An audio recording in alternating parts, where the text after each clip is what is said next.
Round two. Let me move this stuff up. Oh my God.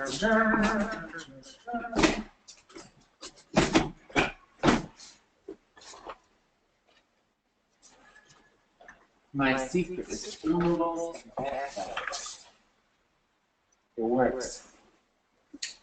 Okay. Oh, I'm going to fill my water real quick. How many we got? I was following you around the room.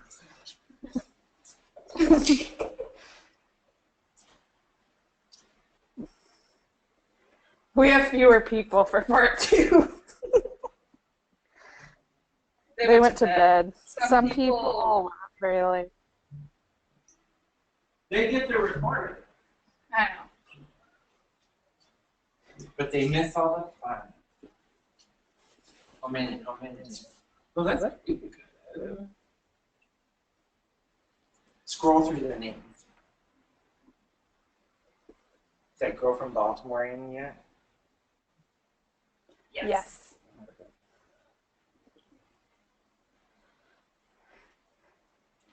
Ooh, there's some late night people. And some are just waking up. Good morning. We're ready for naps. We're ready for naps. I went to a big concert, but I didn't yell. I just You sat there silently. I just stood there like just like a statue. You didn't even move. I didn't. That's very scary. You stared at her. So let's do some stuff with this sleeve. We turn it into a 2-piece sleeve, which is the same for man and woman.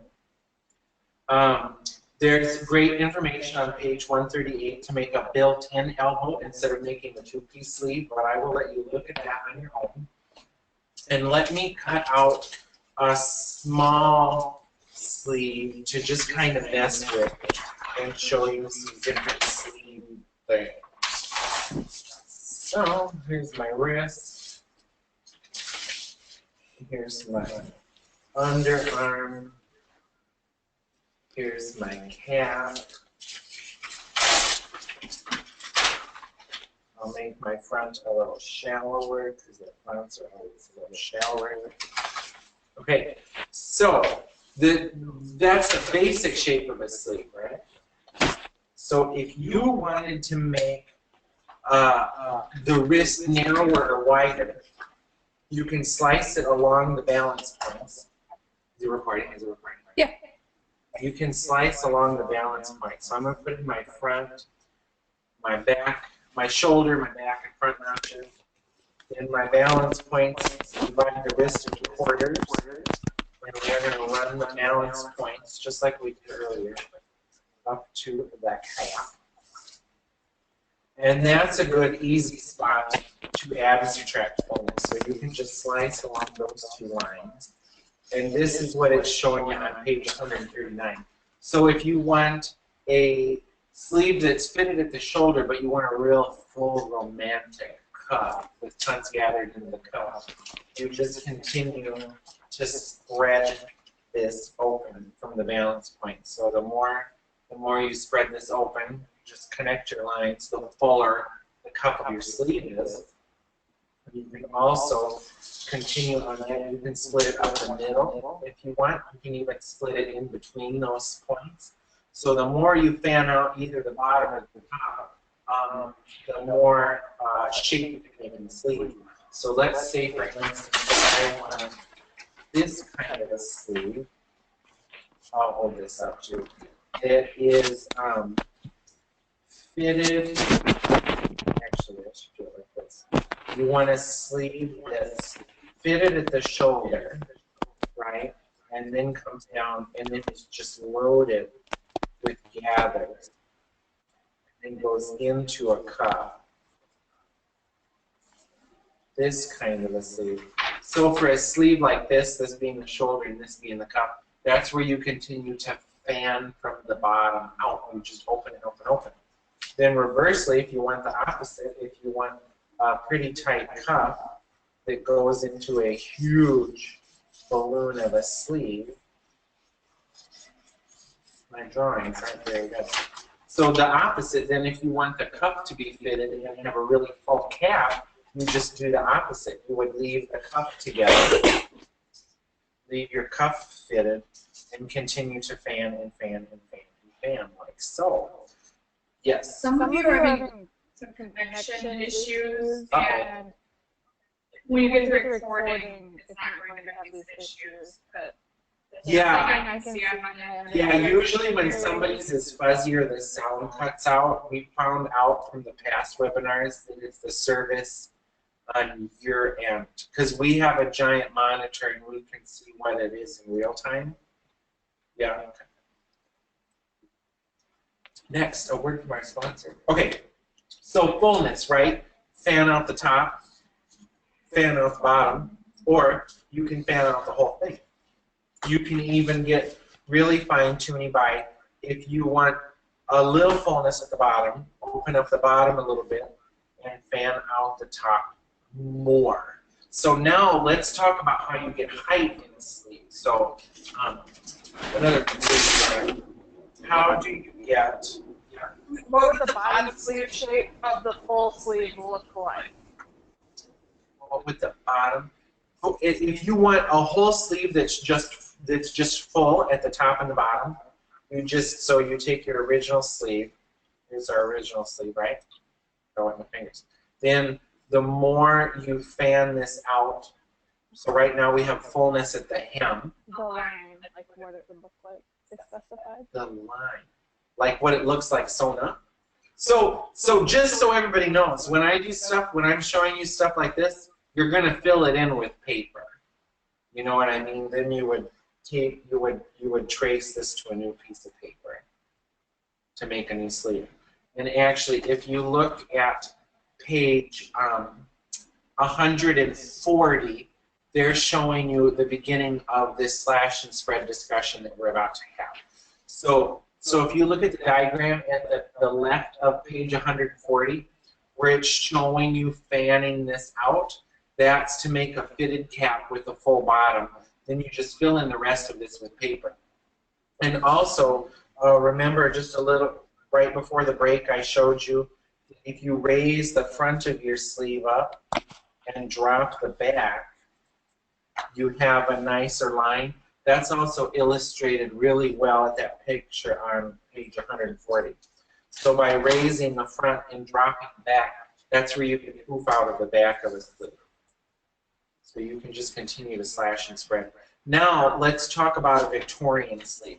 So if you slash, actually this is a really good picture too. If you look at figure on page 140 also, if you look at this figure, this little sleeve, they've opened up only the bottom and they didn't add any height to the cap. So to make this sleeve, they slashed the bottom open to make fullness at the bottom. So now we're going to take a little bit and talk about poof. So poof, or height, so if this is my neck, this is my shoulder, this is my armhole. So now if you want to start getting things that go like this, away and up from the armhole, right? And then if you want things, there's my cuff, then if you want things that come out from the cuff, you have to add height to the sleeve cap. So that's what I'm going to show everybody now. How do you get poof in anywhere you want poof? How do you make poof? So let's take the sleeve that we were looking at earlier, this two-piece sleeve, and let's turn it into a Victorian sleeve with poof at the top. Let me get a new piece of paper.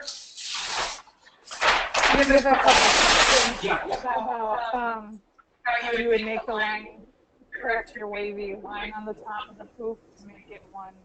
You just blend it together. So let me take the one that I was just dealing with. And you're going to see it when I do this next one. So let's see. Let me take, so I want to use my original, so we have a two-piece sleeve with an elbow that we're going to make a great big ball of poof on the top. And the first, let me actually show you the sleeve too that we're going to do. So we are going to make a sleeve that, so we started with kind of a straight sleeve like this, right? And it's got an elbow in it. And now we want there to be poof that goes across the whole thing and comes up and away, and then also comes away at the bottom. So I'm going to show you how we are going to create this sleeve. So it's very full and voluptuous at the top, and then back to fitted towards the wrist. So let's actually start by making sure that this fits to the wrist. So what I'm going to do, her wrist was 6, and I'm going to give it an inch of ease. So I want the wrist of this to end up being 7. And I'm going to first divide 7 and a half. Half of 7 is 3 and a half. So we need to take away like a half an inch from the wrist of each of our pieces. But if I want, so now that we've got a 2-piece sleeve, if I want seams running evenly down both sides, I'm going to make both the over and under sleeve have the same amount of wrist. I like to make the top sleeve a hair more, so that as it goes down towards her wrist, it goes under just a little bit. So I'm going to actually make the top of my over sleeve is going to have 4 inches of wrist, and my under sleeve is going to have 3 inches of wrist. So that amount, so now we're making this fitted, and I'm going to make it fitted from the elbow down. So I'm going to come just from her elbow and take away a little bit, so we're fine-tuning our sleeve. So we're making it fit. We're leaving a room at the elbow and room in the bicep, but then we're making an illusion that the sleeve is tight by tightening it up at the wrist. And for theater stuff and ballet stuff, some people have you take this adjustment all the way up to the calf, and sometimes I do if it's a fuller sleeve. But for fitted stuff, I find that people always need more room right here when you think they do. Like, let me measure my elbow straight and then flexed. So my elbow straight around is, whoops, I had it, is I think 12 inches. It's like 12 and a half. So my elbow like this is 12. But when I flex it, when I flex it to the edge, it actually ends up being 15. So it's surprising how much more room you need around the elbow, especially a men's math stuff. So I usually, if I'm fitting the wrist, I usually still leave the elbow on up kind of large. So we're making our wrist more fitted. And now with this fitted wrist, we have to remember to leave something open for her to get into it. So I'm going to put my back seam together, and I'm going to go up about 3 inches,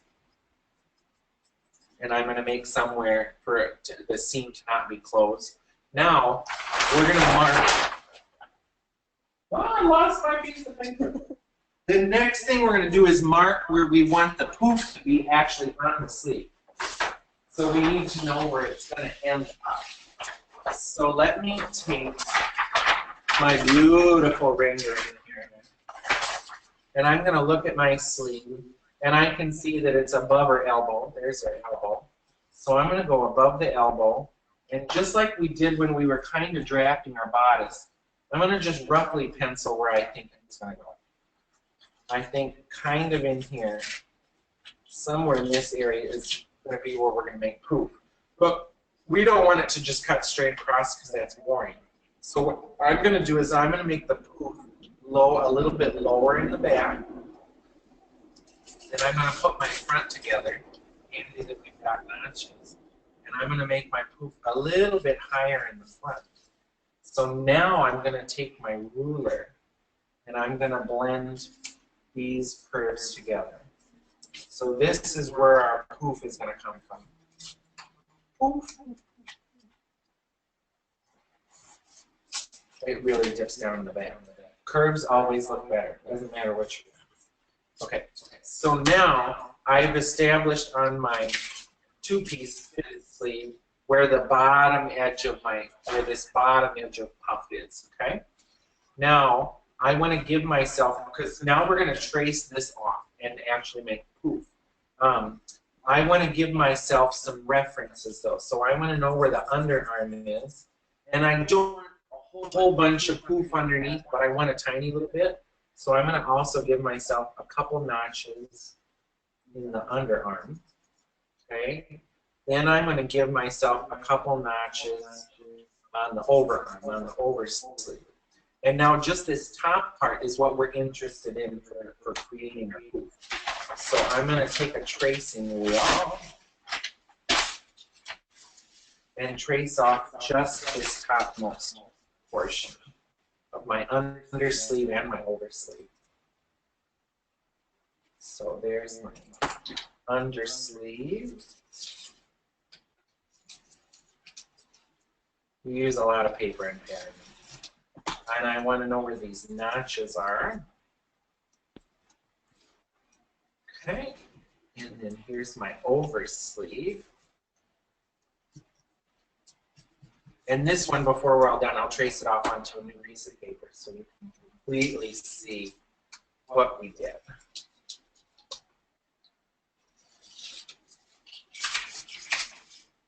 So I've got my undersleeve, I've got my oversleeve. So this is what we're going to use to make the poof that fits onto our fitted sleeve.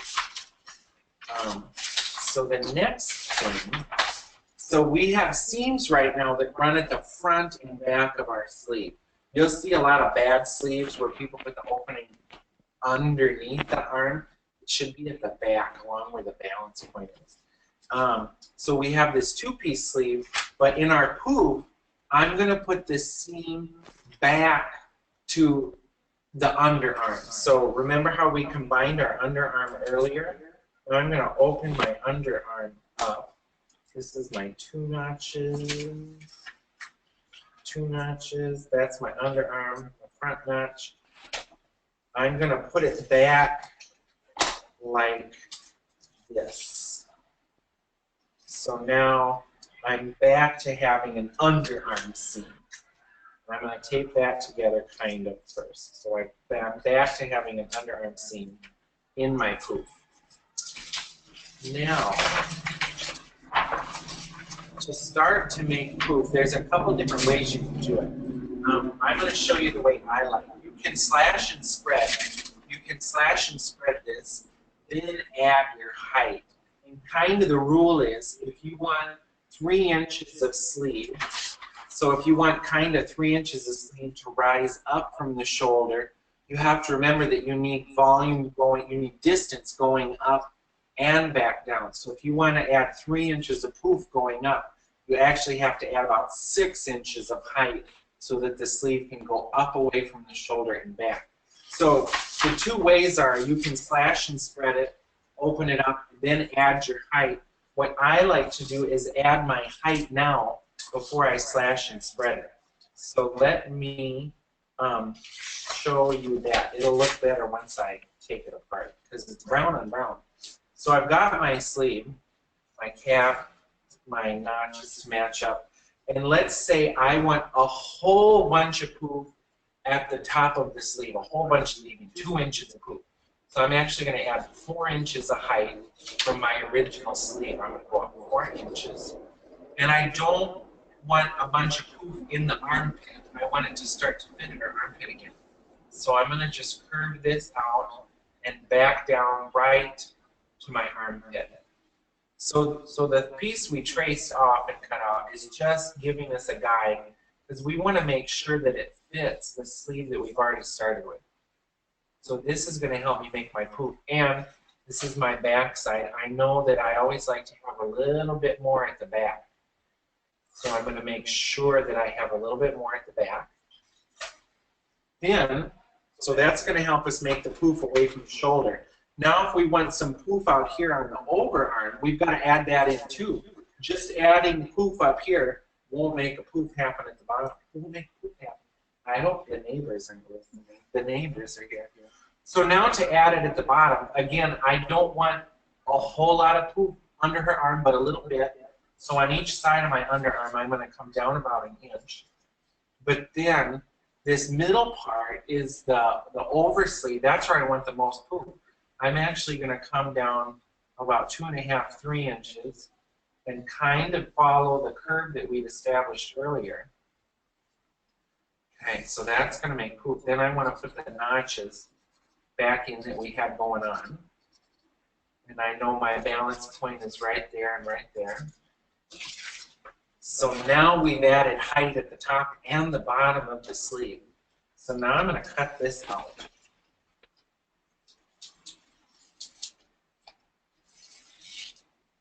And I'm going to cut it out. Yeah. Okay. So now we're going to slash and spread this, tape it down, and then put it to a new piece of paper. So I like to give some sort of a reference before I slash and spread. So I'm going to put a straight line clear across my sleeve. So I have something to help me blow it apart and keep it from getting too confusing. Then I'm going to split it up the center. I'm going to split it at the base. So we're starting to explode to make stuff together. I'm going to split it at my balance points. And then I'm going to split it 2 more times on the oversleeve. Okay.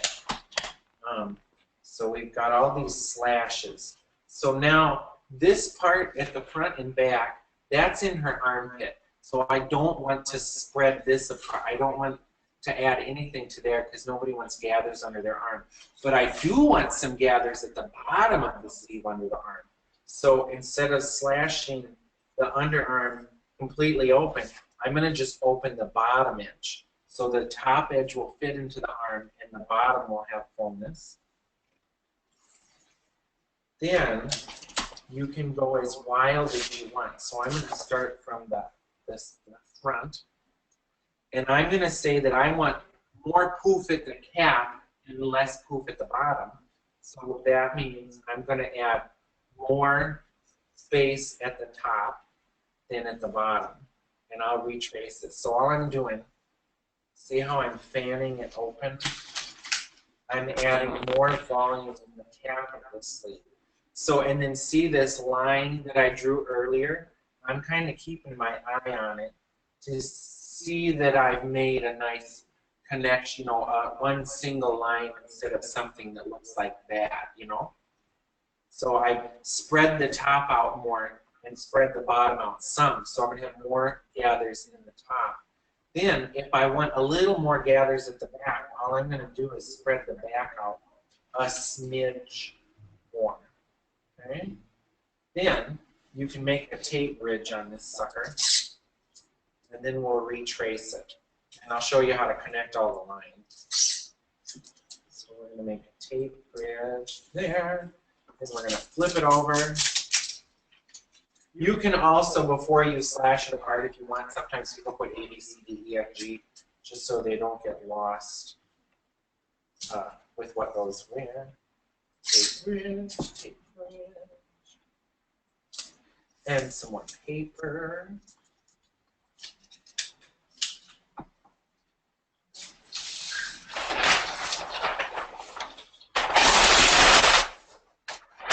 So now, we're going to kind of blend all of this crazy stuff together. So I'm going to lay this back out on the table. Come on.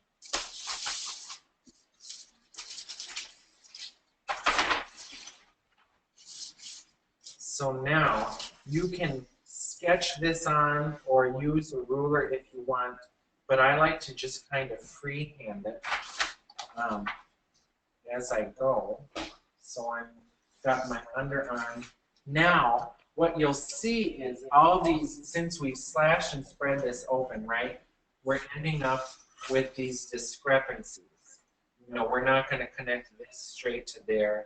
We're not going to connect this straight to there. We're going to split the difference everywhere. So I'm now going to I'm going to kind of come to the center of all these pieces and blend it together. So instead of having a high spot or a low spot, I'm going to shoot for the middle. Okay?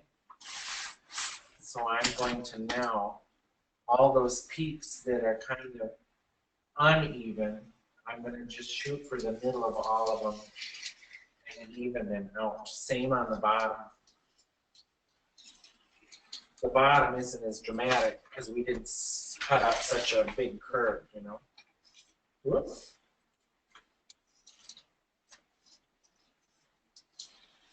Weigh it down better than I did. And I'm going to, so I have these inconsistencies, right? This part's a lot taller than that part.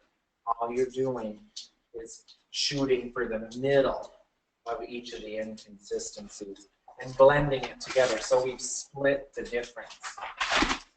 Now we want to come back and put in our same notches so that we know when we put this together, we're ending up with the gathers where we want them. So there's my shoulder, there's my front, there's my back. So now we sew this fitted inside sleeve and lower sleeve together, right? Sew that up. Then when we match this, look how huge it is now. So then when we match this is now when we start to get all that beautiful balloony puff. Yeah, it works the whole way. So now when I match my top and my bottom, that's how much we've got standing away. It's a scrunched piece of paper. But the idea is there. So did that make sense to everybody? Yeah? Whatever you want. Seam allowance is something that's up to you. I just saw add. I knew it was a seam allowance question. I can tell across the room. Seam allowance is your choice. So if it's something you think you're going to alter, add more seam allowance. If it's something you aren't going to alter, don't add a whole lot of seam allowance. Would the top and bottom fitted pieces be different pieces? Yeah, this is a piece, this is a piece. You sew these together, and you would gather your bottom edge, right? You gather your bottom edge onto the bottom line. Gather that on. Then you would fold it up. That one actually looks kind of good in paper. Then you would fold it up and gather your top edge. Let's not make costumes out of fabric. So that, there you go. There's your poofy sleeve. And let me show you again on this Christmas costume. This is the exact same principle.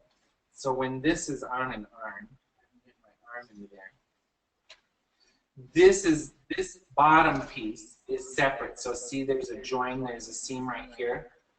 This was just slashed and opened. Then the cap of the sleeve had height added to it. So we added height to this sleeve so that it can come up away from the body. So it comes up away from the body and then lays back down. But you'll see the bottom of it doesn't really poof out. So that means this one had height just added to the top to make a cap, and then it fits again. Okay? And actually, you can kind of see, if I shove my arm in there, see, this is a big sleeve. You can see when this is on that there's more length and fullness actually at the back. The back of the sleeve is fuller than the front of the sleeve. Boy, is this itchy. I'm glad it was me that learned. So any other sleeve questions? So this is also something to just look at in the book. Actually, I'll grab this other little sleeve over again. On this, Is the gathered part sewn over the straight part? yes.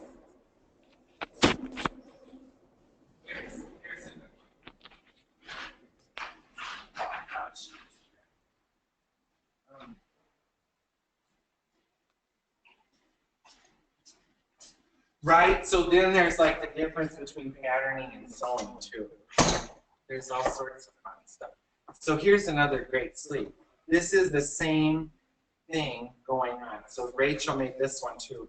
This is a two-piece sleeve.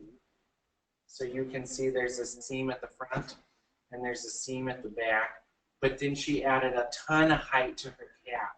So let's look and figure what she actually did, because we can use if I measure how high up this is leaving her body, that's, so in miniature, so this is 2.5 inches. So in real life, to get this sleeve, this Victorian sleeve in real life, you would add 10 inches to the cap so that you can get 5 inches leaving the body and then a 5-inch fall, and then it joins back into the sleeve. But how cute is that? She's lovely. This is a house of worth dress. Only fancy with us, right? Any other sleeve questions before we move on to pants? We're going to move on to pants.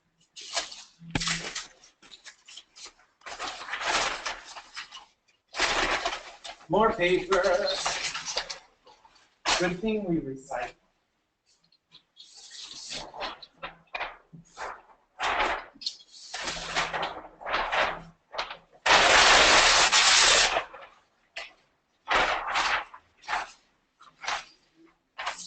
And then, I think, so you can see, so we were talking earlier about the half-scale dress forms. I'm going to do a pair of pants in half-scale so that we can, so that as we're going through the book, you can see what I do different to make a half-scale pair. And what's cool with the half-scale stuff is you can figure stuff out and then make it big later. So let's find the pants, which are page like 157. So everybody go to 157, and we are going to make half-scale pants, and I'm going to just use my measurements. But I'm going to lie. I'm going to make myself skinny.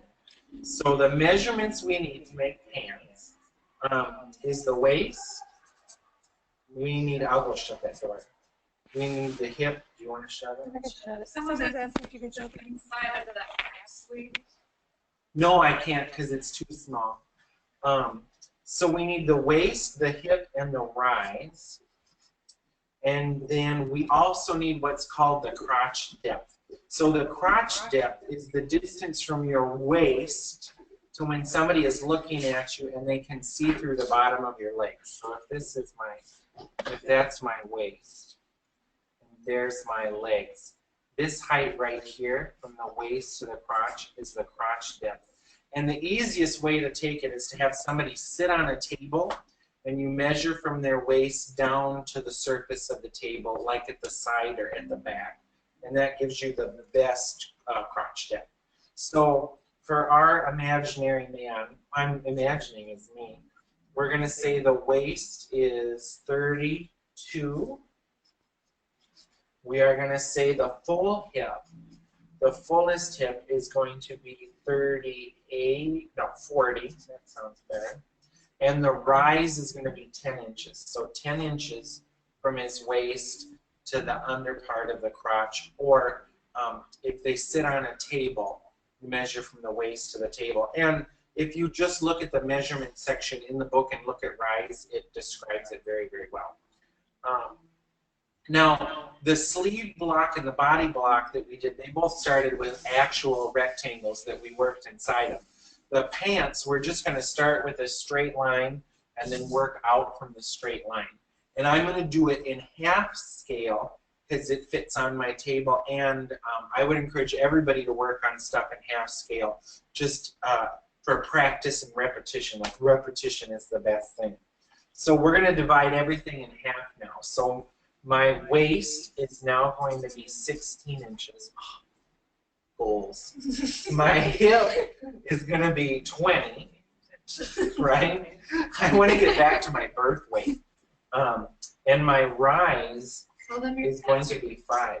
What? Your tattoo idea with the tape measure. Oh yeah, I want to get a tattoo of a tape measure around my waist at 28 inches. So no matter what happens, I can say, hey, look. It's a good idea. It's a good idea. Okay. Now, to step 1, we're going to start with construction lines, which are, we're going to block in our out seam and our rise. And we're going to kind of work to the left side of the piece of paper a little bit. So A to B is our out seam, and then A to C is our rise. And then, like, when you, if anybody did my booty short class too, oh, you've got the book.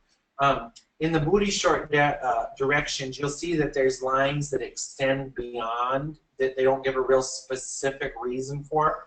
When you see lines extending, just draw extra lines because they'll come into play later. So I'm going to start with my out seam, which is, oh, I didn't do out seam. Waist, hip, rise, out seam, number 4. We're going to say the out seam is 44. So half of 44 is 22. Okay. So I'm going to make a 22-inch out seam. These little ones still aren't going to fit on paper. 22-inch out seam. Then down from the top, we're going to come down the rise. So since I'm working in half scale, I'm going to come down 5 inches for the rise. And then if I look at the first little bit of diagram there, it shows the lines extending beyond. Oh, time for a new Sharpie. It shows the lines extending beyond on the right and left. So just visually reproduce kind of what you're seeing in the book. And then soon you'll know what's going on with those lines. And then you'll have a better sense of like exactly what to do with them. So that's step 1. Now we are going to measure out 1/4 of the waist. So this top leftmost point is A. And we're going to go 1/4 of the waist to the right of A. So half of our waist is 16.5 scale. So since we need 1/4 of that, we're going to go over 4 inches. This half scale stuff makes people's brain leak sometimes, but it's good. It's good to make your brain leak. I think. Push yourself. So this long line is our out seam, and then we went down from this top leftmost point, our rise. Then I went over 1/4 of my waist, which since we're miniature is only 4 inches. And now here's our first half scale challenge. It says to go up 1/2 inch from this point, but since we're working in half, I'm only going to go up 1/4. So this is going to make the out seam of my front. And then the next thing it says is to draw in a slight curve from the center front up to that new point. So this is my front pant, and this is my center front right there. Okay. Now we're going to draw in the hip. So we're going to figure out, so we know we've got our front waist sorted out. Now we've got to figure out how far over is our hip. And it has us measure out 1/4 of the hip measurement, and that is the next point, which is point F, I believe. So our hip divided into 2 is 20, and we have, something just flew off the shelf. 1/4 of 20 is 5 inches, so I'm going to go over 5 inches. And that is point F. And then the next thing it tells me is to find G right between those 2 points. So I'm going to do that. So now we can take a curve and connect our hip all the way up to the waist. It's not looking like pants yet, but it's gonna. Okay. Now it has us locate H. So G is centered between C and F. And we find H directly below G on this bottom line. So the bottom line that we've got going here is the hem of our pants. And I'm going to just use the hem that they do in the book, which is 18 inches. But we're working in half scale, so my mini pants hem is going to be 9 inches, okay? So now, let's see. We need to read this next section. So G is here, and H is below it. Then, similar to like what I did with the sleeve, where there's more in the front and less in the back, the pants are the opposite because of your butt. Your butt takes up more room than the front, so the back leg of a pair of pants is usually more than the front if you sit down with the tape and measure your jeans. So if we want a pant hem that's 9 inches in miniature, we are going to divide that in half and take away 1/2 inch, but we're taking away 1/4 because it's miniature. So the example is if our pant hem in full size is 18 inches, we're going to divide that in half. Half of 18 is 9. Then we're going to take away a half an inch from 9, so 8.5 inches, and center that over H. So I'm working in half scale, so I'm going to center 4 1/4 over that. So I'm going to go 2 1/8 on each side of H. And that is going to be my outside leg. So here's the center of the leg, right? We were pressing a crease in it. That's where we'd want it. And then we're going to connect H, well, what do they call that? J all the way up to M. Now, then this is B, this is I. You can look at the letters closer. Okay, now we're ready to do the front crotch. And that's easy because they give you a chart too, just like they had a little chart for the bust darts. So we're going to figure out how far over from C do we make this front crotch here. And we're going to use the chart. So it goes by the hip measurement. So our full hip is 40.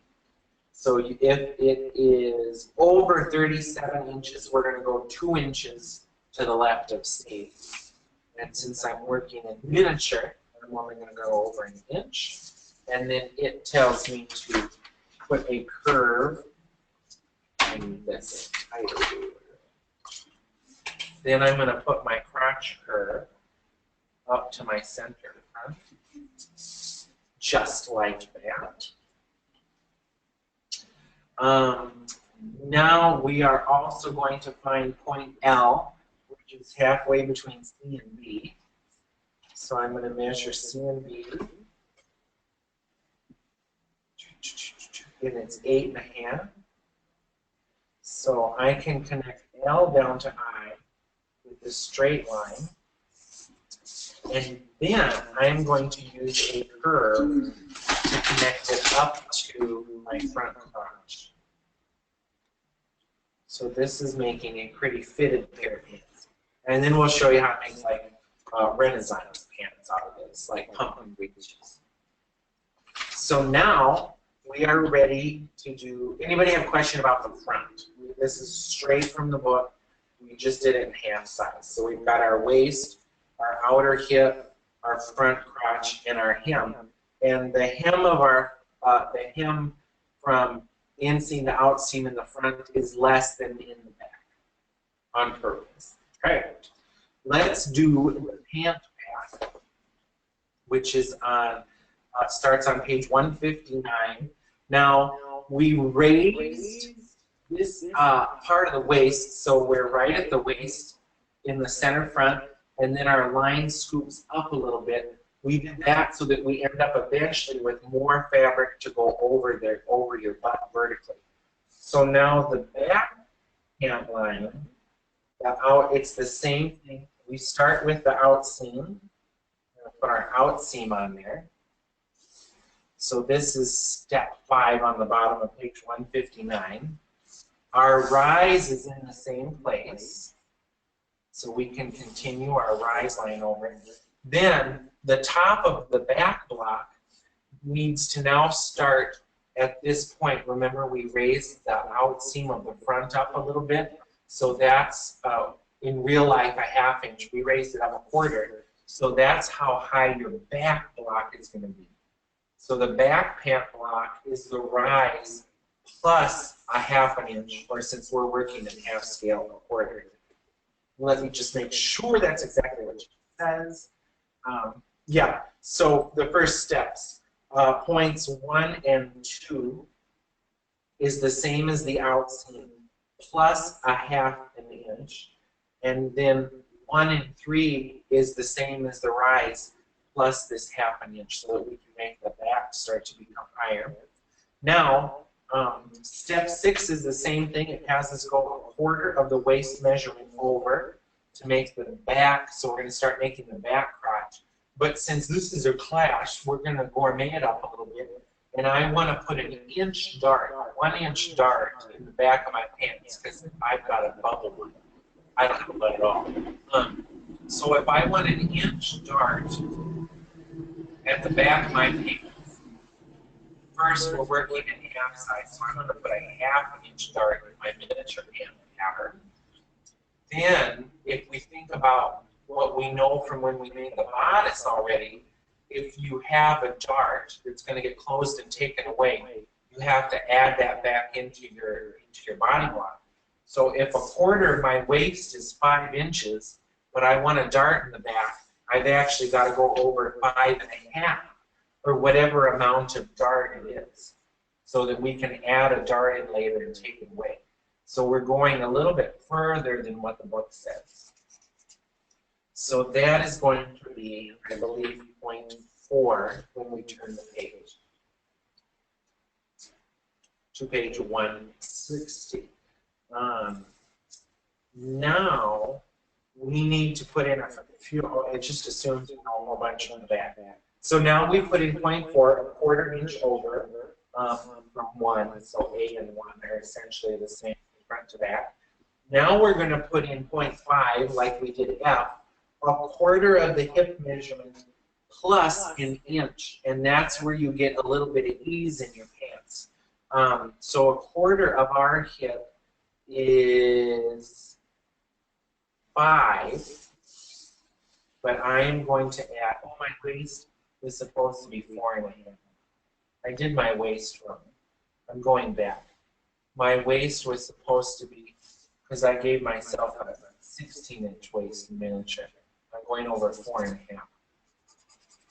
I apologize. We're all humans on Sunday. Let's get back to the hip. So the hip is a 1/4 of the hip measurement, so it's going to be 5 inches plus the ease. So I'm going to go over 5 inches plus a 1/2 inch, but in full size you would go over 5 plus 1 inch. And that's in the book, and it's all there to confuse you. So that is point 5. Now that we've got point 5, we are going to locate point 6 halfway between 3 and 5. So again, similar to what we did in the front. We are going to go halfway between there.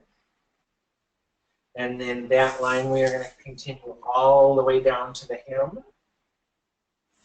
So that's the center of the back of your pants, essentially. Then we can now go ahead and put the rest of our hem into the back also.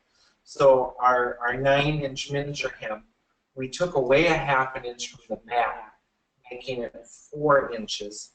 We need to add into the front. So 1/2 of 9, we need to add into the back. So 1/2 of 9 is 4 1/2. And we are going to add a 1/2 inch, but we're working in miniature, so we're going to add a 1/4. 4 3/4. So my back pant leg, here's a big fly. No, I saw something in your microphone. It's a fly. There's a gigantic fly. So my back pant leg is intentionally bigger than my front. And then I'm going to just double check. Yep, my front is narrower and my back is wider. Now it lets us connect this mark. So this is point 8, point 3. So we're pretty much done with the outseam of our pants. And I'll cut it free from here in a little bit so you can see which lines are pants and which lines are. Now we are going to connect, we're going to start building in the back edge. So the first thing it has is to connect 4 to 5 with a slashed or dashed line. And now we are going to find point 10, which is 2 inches higher than point 4. So we connected points 5 and 4 with a broken line, and then we continue on 2 inches above that, at the same angle. So since we're working in miniature, I'm going to only continue 1 inch. It's a good thing we're working in half scale instead of third scale. That would really be annoying. Then it says that we can go ahead and connect that with a curved line. So I'm going to connect. Now, so the back of the pants is higher. So when the pants are on your body, the front should be lower than the back. And that's what makes them fit over your butt. Okay, back to the crotch. Now we are going to locate point 11 above point 9. So we can also connect 9 to 5. Connect 9 to 9 is a hem mark with the dashed line. And we're going to divide that in half. And half of that is going to be point 11. So from here to here, it's going to be 5. Okay. Now, we're going to keep working on our back crotch. And if you look at any pair of pants, you'll see that there's always more to the back of the crotch than there is to the front. And also, if you did the booty short class, you'll remember that. So now we're going to locate point 12, 1/8 of the hip measurement to the right of 5. So our hip is 20. Should I know what an 8 of 20 is right away? 20 divided by 2.5. So I'm going to go 2.5 inches over from 5. And that's tentatively our back crotch, because there's always a little bit of an adjustment you have to do here. Then we're going to now connect point 10, which is our top rightmost point, down to 12 with a curve. And so curves, right? The curve that they show you in the book gives you kind of what I call like a railroad worker's pant or like a lumberjack pant where the butt is just a little bit full and baggy. So the tighter in you make this curve, the closer it will fit to their butt. And the looser, the less curve you have, the fuller the butt will be, the more actual fabric there is in their butt. So another great thing too is to just get a pair of pants, turn them inside out, lay them on the table, and actually like look at that curve. Like if you have something that fits you or your child or the person you're making for, like actually look and see the curve on a pair of pants that you like. But I definitely find that this curve in the book is too shallow, and it makes a very Paul Bunyan pair of pants. You know, room for long underwear. Okay, so we've done that, and then the next thing we're going to do is connect 11 up to 12 with a very soft curve. But now we have to kind of true up some stuff. There's a check you have to do when you're making a pair of pants. And this talks about it on page 161. Oh no, that's not it yet. Oh, here it is. Yeah, it's if you look at number 4 on page 161, it says frequent back crotch seam adjustments. The hip of a prominent buttocks requires a shallower crotch curve. And see, I think high prominent butts, oh, that's what it is, yeah. The rounder the butt, the less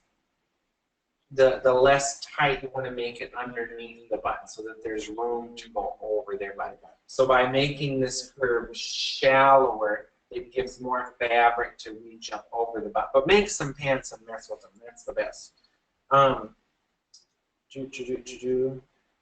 Then, oh, actually, the thing I was trying to find was this adjust inseam length on step 8.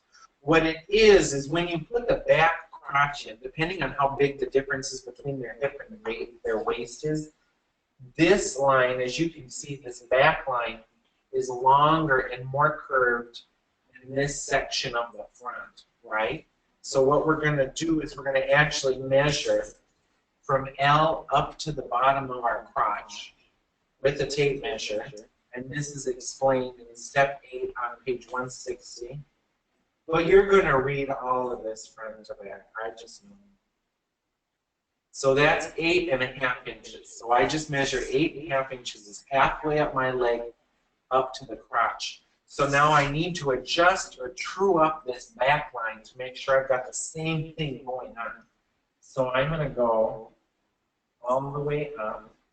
And indeed, 8.5 inches is not at the same point as the back crotch that I just drafted it, so we need to true it up. So now, this is my new back crotch length. It needs to go all the way down to there, so that when I sew my pattern together, the inseams are actually exactly the same length. Let's put that dart in, then talk about the grain lines on these, and take a few questions, and then mess with this pattern, because I like to mess with it. So I'm going to find halfway across my waist in the back. I'm going to mark roughly halfway. And I find in a lot of the pants that I have that have a dart, I have a few pants that have darts, fast enough to fit them. The dart usually finishes about a third of the way down of whatever this distance is. So from your back rise to your waist, if you're unsure about how far you would make a dart, put it about a third of the way down. So I'm going to just eyeball a third. And our inch dart in miniature is only going to be half of an inch. So I'm going to put half an inch on either side of that. And now I'm going to put in my little tiny dart. That could be with a straight line. Now we have one of these things where if we sewed our dart in, our top waist isn't going to line up completely right. So what I'm going to do, if I can do it on this great big piece of paper, is fold my little bitty dart close and then correct my waist so that when it's sewn together, it'll actually match. And this is similar to when we were doing the hem of the bodices. So now I have something that looks like this, but so that the dart is the right length when it's sewn together. And the people that sew with commercial patterns a lot, that little in the dart will look familiar. And that's how you get that little. Then the straight of grain is so easy because it runs just with this line that's already up the middle of your pant legs on both your front and back. Questions about this much before we mess with it? Because it wouldn't be fun if we didn't mess with it a little bit.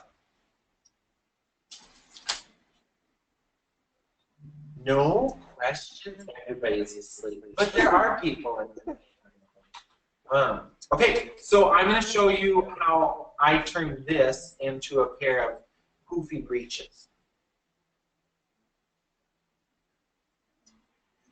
Then anybody who did the booty short class, they should be able to look at this and start to go, oh, I think I can draft a whole pair of tights, because you know how long things are and the amount of reduction to you, and you know where circumferences are, like how far around the body and what reduction to use. So you could easily draft this into a pair of tights.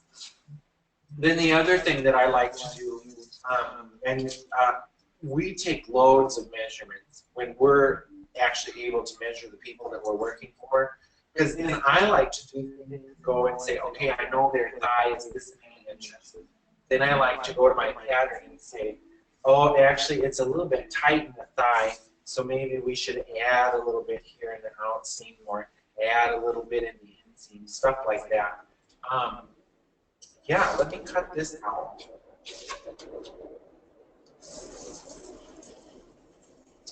There's another great book, the Vogue Sewing Book. I should say we have another book-a-thon.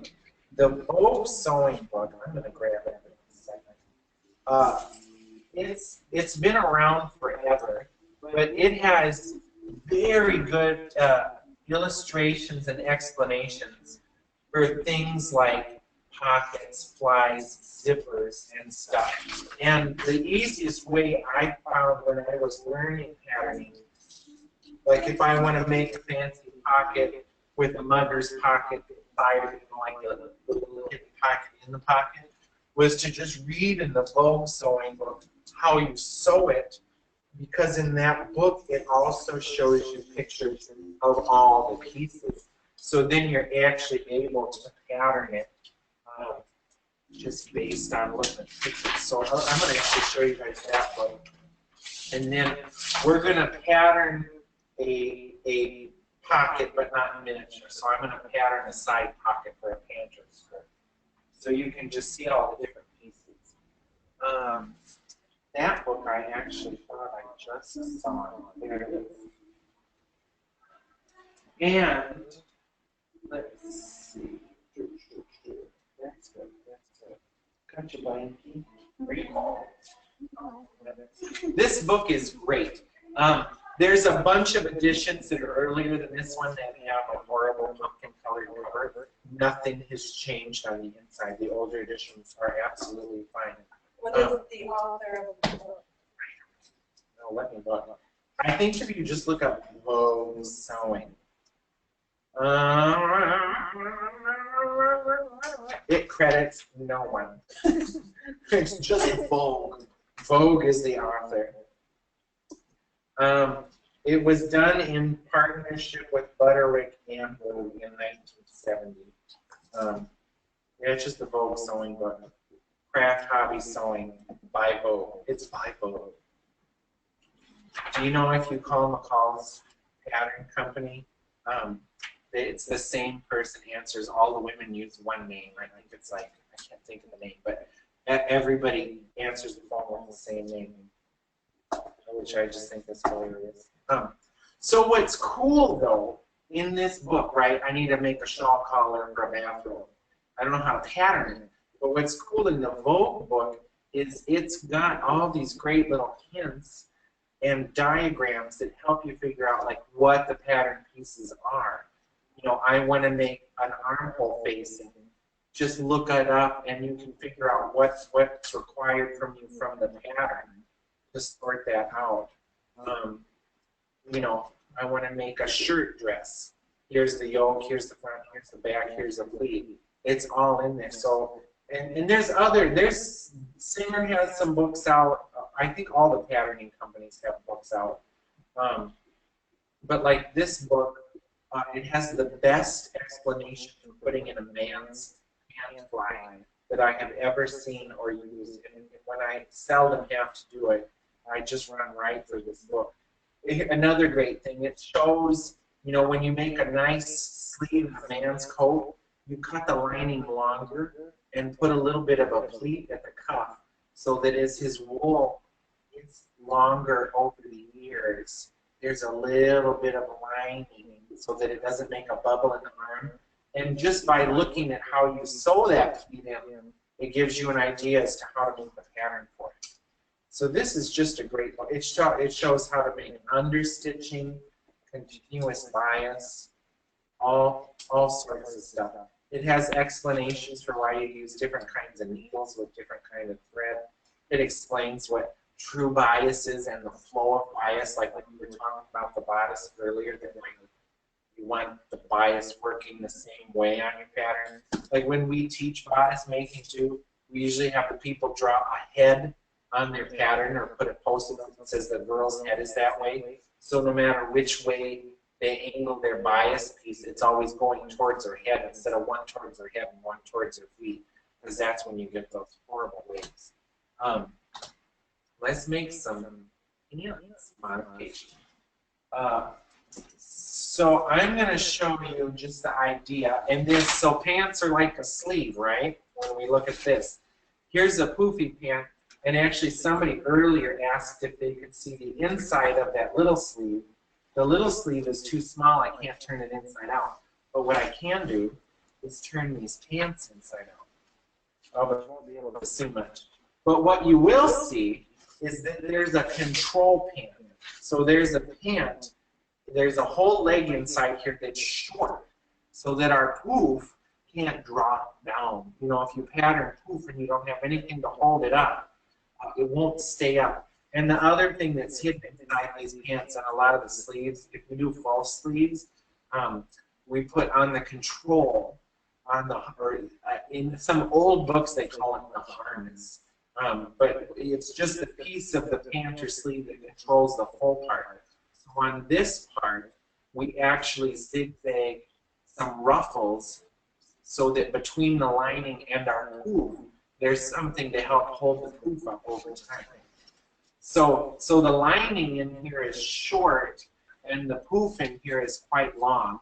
And hidden between the lining and the poof, you can kind of hear it. Oh yeah, there's 1, 2 rows of net ruffles to make sure that the poof doesn't deflate over time. So nobody wants to deflate a poof, right? Right. So let's make them in miniature. Is that what you do with the sleeve as well? Yeah. So do we have any poofy sleeves? I don't think we do right now. So inside this sleeve, so there's an inside sleeve in here, and there's a few rows of ruffle. I'm not showing it this way. There's a skinny sleeve inside here that has a couple rows of ruffle on it that's helping keep, because even if I mush this if I mush it gently, it kind of bounces back. And you can do that on all sorts of stuff. What are the inside ruffles made of? Just netting. I should have brought the main sleeves for Beauty and the Beast. I meant to. And then, for those of you who want to see the cover of this book again. I thought we had something. Oh, So. let me get an actual belly.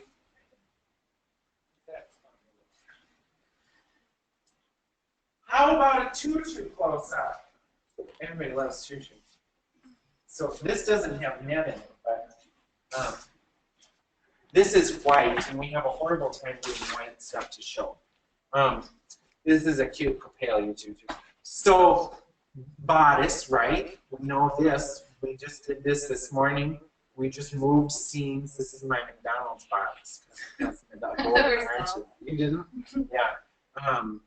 So you can put seams wherever you want them. So we did that with the bodice. And this delicate itty bitty little blouse. So here's our Hollywood box. Actually, if I show you guys the inside. There is our center front, side back, and center back. Just taken right from the body block. And then I marked how high up this little blouse would start. So this little blouse doesn't go all the way down to her waist. It just has some number 3 hooks and bars and hooks right to the boss. But can you see how that shows? So there's this teeny tiny little point to sleeve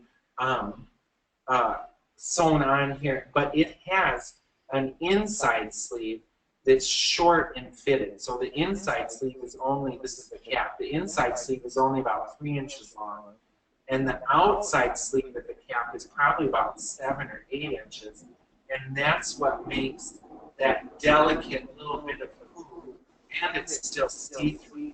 So this is a great fabric for this kind of stuff, guys. It stays pretty sized over time. It's old. It's probably still got formaldehyde. So, and then you can see that the inside sleeve isn't full, but the outside sleeve is full. And then there's just a tiny little flat-filled seam in there and a little French seam so that it just looks whisper thin and see-through. Yeah. So we're going to mess with these pants. This is just my favorite costume. I don't know. Is there a festival or a fiesta? Her underside's a mess. She's very old. But the top is cute. I like all the little ribbons. And the raspberries. We use these a lot. These horrible little beads that look like raspberries. Is it live music? Yeah. Maybe it's a sound check next week. There's a street party here next weekend if anybody's around. Okay, let's turn these pants into something. And then I think we're actually going to do collars for a little bit. Then I'm going to do this pants, a pocket. I'm going to show you how to make like a proper pocket pants because it's just good to see like, oh yeah, facings, lining and stuff. Then we'll probably get to skirts, but since this was like the all-day patterning extravaganza, I'm also going to send you guys the skirt video from when we did some stretch skirts. So you'll get like a skirt. So let me do another beautiful drawing. And then sew that out. So I showed you the pants I have, but we're going to take it a step further. So like Shakespearean pumpkin breeches, there's the fitted part of leg, and then there's the pumpkin part. And then they have usually a waistband with some kind of a yoke and strings that crisscross the front. And then they're big old codpiece. Right, so we're going to make the pattern for a pair of pumpkin breeches. So we're going to step it up a little bit by adding a yoke to these pants. Okay? So, first thing we're going to do, we're going to draw how long are they going to be. They're above the knee. We're going to mark where we want the poof to be, and then we're going to draw on where's this yoke happening. And the yoke's the easiest looking thing in the drawing, so we're going to get that out of the way first. Okay? Where's it at? I can hear it. There's like drums. And, or is it in the building? No, it's outside. It's outside. So the first thing I'm going to do is I'm going to figure out where I want my yoke to be. This top part of my pants. I hope is the music as loud in the thing as it sounds in here. It sounds really loud. It's not loud. You guys just get some music. I'll talk louder. So the easiest things to figure out first is what's going on with my yoke, and where's the hem of my pants, and where's the poof start. So let's start by figuring out the yoke. So I'm going to just kind of look at my beautiful design, and I'm going to look at how the front of the yoke relates to the crotch. Like from the crotch, here's where my crotch is. How far away is the yoke? And that's an easy one to pencil in. I think it's outside. Well, I'll just talk really loud. So, okay, so I'm going to also give myself a notch there. So I'm making my yoke piece first. And I don't want this dart in my yoke, so I'm going to close my dart. This is too funny.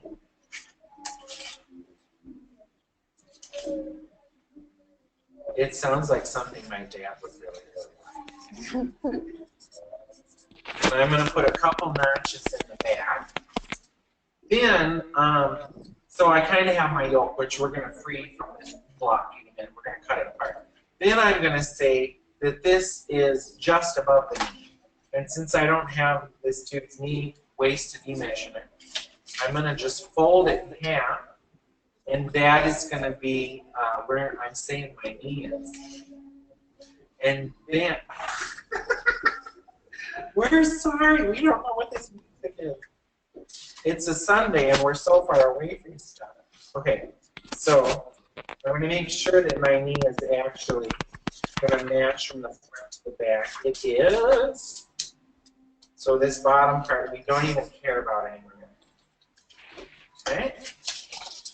Now, I've got a band covered in trim at the bottom of my pants, so we also don't need the band to figure out the poofing part. So I'm going to draw my band on. It sounds like the Muddy River Band in Springfield or something terrible. It sounds like Hootie and the Blowfish. Does it? Does it? I do, but You don't know no. what the bands are. Hootie and the Blowfish to me is like a hillbilly daycare. Right? Yeah. Oh, okay. I know Bare Naked Ladies. If you could be bare naked ladies outside too. Oh, who is that? Okay, so I drew where my band is, where the so we're getting rid of the yoke and the band, the things that don't have poof that we're not concerned about. And if you saw, I put some notches on there to help me all line them up later. And since I'm sneaky, I'm going to get rid of the outseam in the band. So this is my outseam. So to make a band with only inseam, so easy. All I have to do is tape it together. no outseam on my band. And since we're wild, let's also do no outseam on my yoke.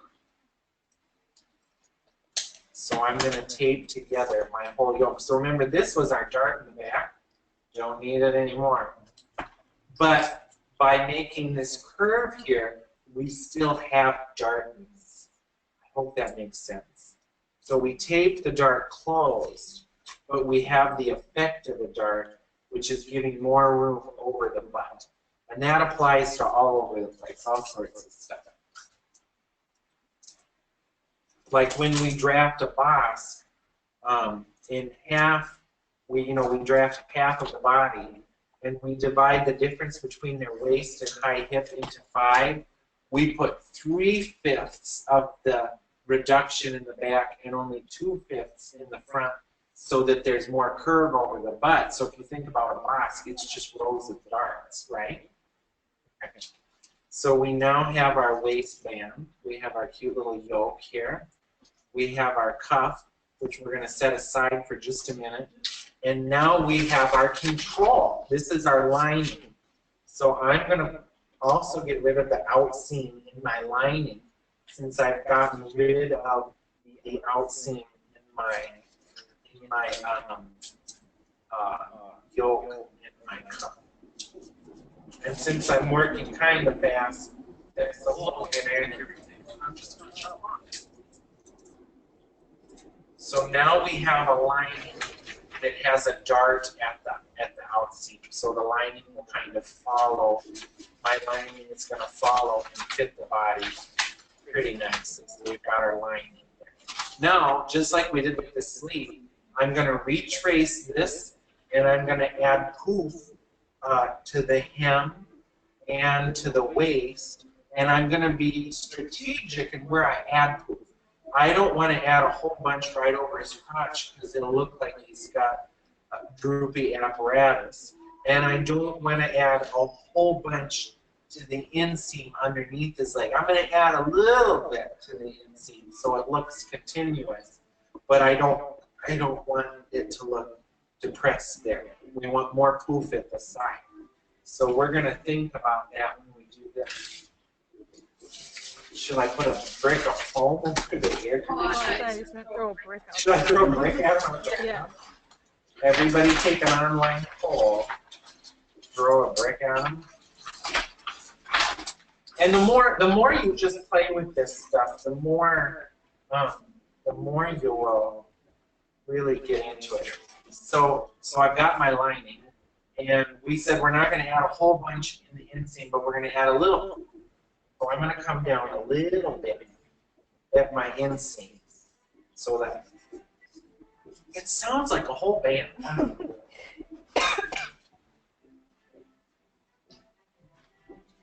Oh, I see a tent. It's way on the other side of the track. Oh, it is.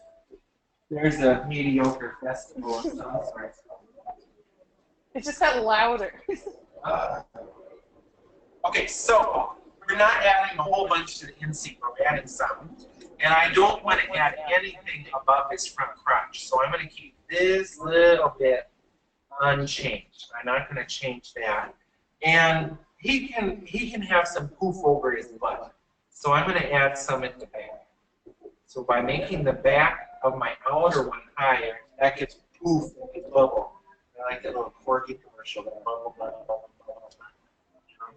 Don't try to get a cord. But I don't want He wants more dogs. But I want the most poof at my outseam. So on the top and bottom, I'm adding more poof to my outseam, and I'm going to just put some beautiful curves to blend it all together. So in a way, pants are a sleeve. If you think about it, a pant really isn't much different than a sleeve at all.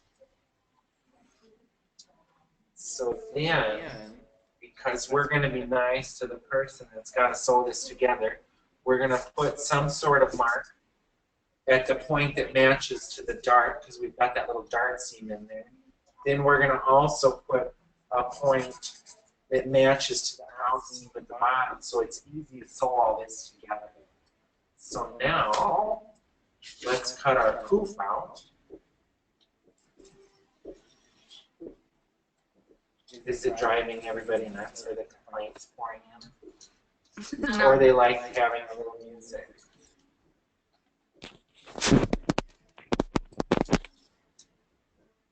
Just Amber in Baltimore. Amber. Okay, so now, just like we did with the sleeve, we're gonna. That's weird. Why do I hear it? Oh, so now we're gonna cut. We're gonna slash this sucker apart, and it's up to you. If you want more at that hem, you'd spread more out at the hem. So we could. Let's just say that's what we're gonna do. We are gonna fan more out at the bottom of our pant than we are at the top. And that, so that will get put onto a new piece of paper. This is your control, your lining that goes behind it, right? Then we have our beautiful yoke at the top and our cuff at the bottom. And that those pieces will make this pair of pants. So make stuff in Mini and just find pictures in books and see if you can sort out what the pieces are. It's kind of like detective pattern. Are you getting more Victorian books? No, I'm subscribing Oh, myself. ooh. Okay, so does anybody have questions? Like, poof should be familiar now. Making poof, kind of, right? We poof. So let me show you how to make a proper pocket, and then we are going to do a little bit of collar stuff. So let's see. I'm going to get rid of this. To recycling. Okay, let's make a pocket, because this is another one. You know, when I'm traveling and snooping boutiques, when I should be impressed by homemade clothes, their pockets are always terrible. So I'm going to show you how to make a good pocket. It's true. You see on Project Run, where they're like, we made a pocket, and it's just like a sad, floppy, disgusting mess. And I don't want sad, floppy, disgusting. Oh, it's louder. Do we need to move that computer? It wouldn't do any good. I mean, I can barely hear. Don't worry, you guys get the When you talk, I don't hear. with the hillbilly music. So I'm going to start by making just a pant front to put our pocket into. So here's my pant front. We'll just have to start playing our own music. The front scoops up. Here's my out seam. I'm not even putting a crotch on this because we don't need it. Well, we'll put a crotch on it because it's easier to see. That's a terrible crotch. Okay, so this should kind of look like the pant front we just did. And I'm going to just talk you through the pieces of making the pocket because they will like lead you to think about other pattern things. I think this is. So the first thing that you need to decide, so we're going to put a pocket out here, and then we're going to make all the pieces to make a pocket. You have to mark first on your block how much room do they need to get their hand in there. So I do it real scientifically. I just lay my hand down. So that's the first mark. Then you also need to decide what's the depth of their pocket, how deep. You know, can they put an iPhone 6 in there, or do they have to put an iPhone 6 Plus in there, or 7? Is the 8 come out yet? Not yet. No, I went. You want it already? I'm tired of mine. I've had it since Jordan. Okay, so I'm going to just start by drawing in the deepest part of the pocket. How much lining in this terrible rule? This is Bad. bad. We didn't know there was going to be a hoedown. Okay, so even though I'm not sticking lining on the outside of my pants, I want to mark it all up so I know what's going on. Then I'm also going to mark in the shape that my hand is going to go into, and I'm going to be artsy, and we're going to have kind of an angled piece. We're going to have this little angle to get into the pocket. So we have our opening, and we know kind of where our lining is going to go. This is like a map, but we're going to use this to sort out the other pieces. So I'm going to be earth conscious. I'm going to use some paper. So the easiest thing to start with is to make your lining. So I'm going to just trace off with the tracing wheel my pocket lining. And the pocket lining in the front is cut out because you have to be able to put your hand in it. So I'm going to mark that also.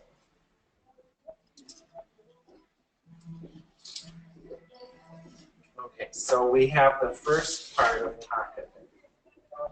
This is the part that will be up against the back of the hand. Oh, he gets worse and worse. Okay.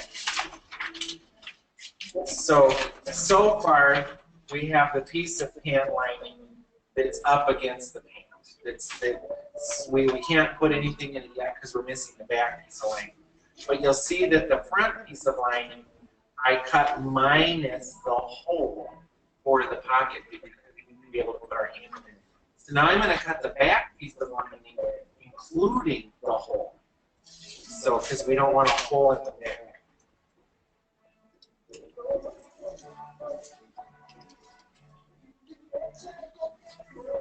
And then, just as a reference, I'm going to mark where my hole is on the back pocket, just because. Now we're going to cut that out. It's like Zydeco, hipster, Ferris wheel, yeah, it is terrible. It's very Chicago. It's very this neighborhood, okay? And not quite. Yeah. I don't really know this neighborhood yet. A lot of people on fixed gear bikes here. Oh, now they're freestyling. I'm sorry. Okay, so I have the lining part of my pocket that's the full size, and I can see where my opening is. So on this, so now I'm going to cut the opening out of my actual hand. Okay? So I've got the front, I've got the lining that fits alongside the hole, right? Then I've got the piece of lining that fits and fills in the opening of the pocket. But we don't want to see lining right here, right? When you look at a nice pair of pants, the fashion fabric continues the whole way down. So on our back piece of lining, you're going to put on what's called a reveal, and that's just a piece of fashion fabric that is laid onto the lining. So we have our back lining, and then from this line over, we're going to fill in the fashion, so I'll just fill in the marker. So that's going to all be fashion. So now, when we stitch in our front lining and our back lining, we now have fashion showing. So when the hand is there, there's fashion hiding the hand and behind the hand. Then the other thing you can do if you want to Chanel this up is also, so here's the inside of our lining, right? Here's the inside edge of our lining. If you want, you can also put fashion a little narrower because you don't want to build up so many thick layers. You can put a really narrow edge of the fashion fabric over the lining on your inside line. So that now we have fashion there. We have fashion on the outside. We have fashion here. So you would bag this edge first and understitch it towards the inside. Understitching is in the bow hook. Then you put your back pocket to it, and then you would just stitch around the outside edge of your lining, and then the rest gets all caught in your outseam. And you have a lovely pocket, it looks like you know really what you're doing. People will go, oh my gosh. The other thing, if you look at other pair of pants, you'll even see that sometimes the pocket lining joins all the way over to the crotch, and that keeps the pocket from folding and doing weird stuff when you're wearing it. It's like but it promotes pocket pull. So, you know, think about that. Any questions about this? No? Maybe? Amber? No? Okay. I tell Amber every time, just visit with me after the class, not through the class. Okay, so let's do, we're going to do a Peter Pan collar and talk about the principle behind that. And then we are going to make a skirt, a miniature, and adjust the skirt. We'll do a Victorian walk in the skirt because that's the best. But we're going to send everybody the skirt video also as a bonus because we did a lot of circle skirt stuff that we're not going to do in this class. And some of you took it already, so you've got it. Okay. So let me clear out some room. This one, there's all kinds of collars you can make, and a collar, again, is using your body block and figuring out what shape you want where. And is the collar roughly or fitted? Is it short? Is it tall? So let's make a Mandarin collar first, and then we'll make a Peter Pan collar with a return or a roll line. So let me find that page in the board.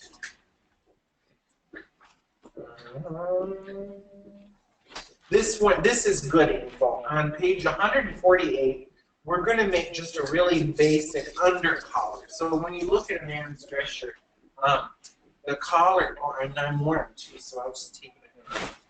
I thought my undershirt was going to right up. If you look at a man's dress shirt, there's the over collar, the long flappy point that you can make kind of 70s. Then there's this band underneath the under collar that has a button lamp. So it goes beyond the center front so that it can button. And it also is the exact same way you pattern a Mandarin collar, or this is how you pattern a man's neck stop for Nutcracker dads. All sorts of stuff you can get with the same pattern. A really nice turtleneck pattern. You can use this to make a turtleneck pattern for a unitard. So let's see what it asks for. Page 148. Actually, it starts at page 147. With the measurement at the thickest part of the base of the neck where it joins the body.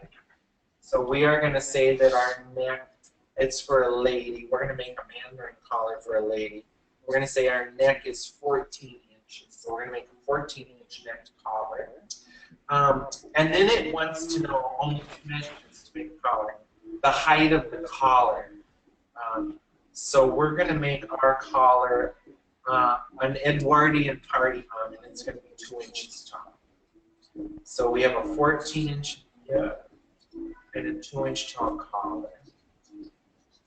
Well, I'm so nervous to listen to the recording to see what that sounds like. It's really not. I feel like I'm in purgatory. Like, you've got to teach patterning with this branch of music. Okay, so imagine this. It starts with making a rectangle to some maximum measurement. So we are going to divide our neck in half. That should sound familiar already, dividing stuff in half. So our rectangle is going to be 7 inches long, because we're dealing with half of a neck. 7 inches long. And then we are going to do the height of the collar plus an inch, because we need some room to work inside. So we are going to make this 3 inches tall, because we're going to make a 2-inch tall collar. So it's like taller than a Mandarin collar. So I'm going to go up 3 inches. 2 inches is pretty tall for a lady, but it'll show up now. or good? It'll show up well. Well. It'll show up well. This tastes good. It'll show up well. I have fewer groceries than you. There's less water in this river. Okay, so now we are going to locate our first point. Point E is an inch up from D. So this one's easy. A, B, C, D. We're going to go up an inch. My ruler is twice as big. That's going to be point E. Then we are going to locate F, 3/4 of an inch to the right of Z. And this up an inch, 3/4, I find this works pretty good for kids, men and women. Like, I don't have many modifications to this. Now we are going to connect E to F with a straight line. I thought somebody was coming. Wow, I feel like I'm taking crazy.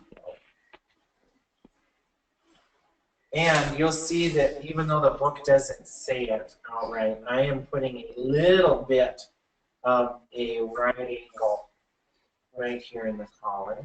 And then we're just going to continue on down and connect this with a curve. And then at the above C, we're going up the whole height of the collar because we're making a 2-inch collar. So let's connect that.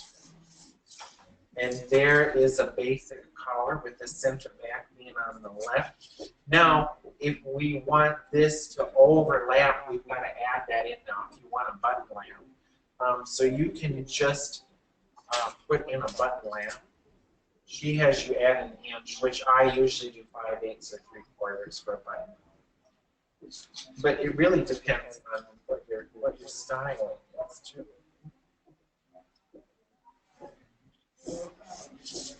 So that makes a mandarin collar. And then what's cool, if you want 70s for a collar, like a men's dress shirt collar, you use this to just sort out the same shape as your dress shirt. So, or paper.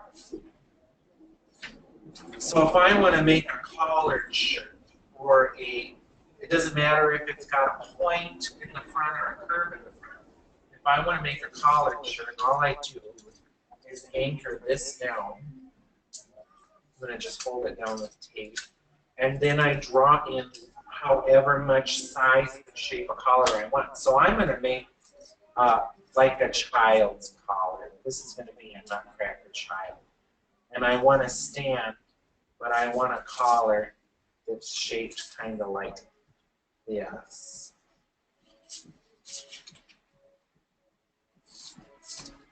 And then the part of it that's going over my undercollar, I'm going to just use my tracing wheel.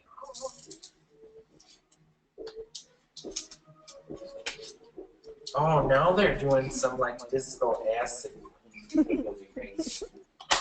So how great is that? So now, if I take this apart, so now I have a collar stand with a collar. So this this actually looks kind of like when men wore paper collars. You know, they would have a set of paper collars that they buttoned onto their shirt. So instead of trying to wash them with Bill's naphtha soap, they could just throw them away. Now, this makes, so let's talk about some more patterning basics again. So this now, we have an over collar that fits the same plane as our under collar.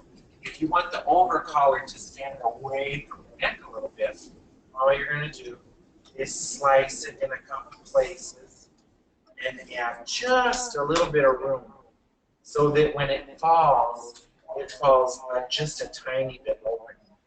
And that's something that's fun to play with too, like make one way and then make the other one the other way and just see what the difference is. So now when we put them together, our over collar, I can actually kind of fit my pinky in there. Our over collar now is standing away from the under collar. And then when you flip it up, that's what it looks like. So you've got kind of this, essentially a dart helping fold the over collar down. Cool. Any question about that? So that same thing, you can use this for a mandarin collar, for an Edwardian collar. If you want to make this a man's neck stock, you can pattern it higher, like a man's neck stock.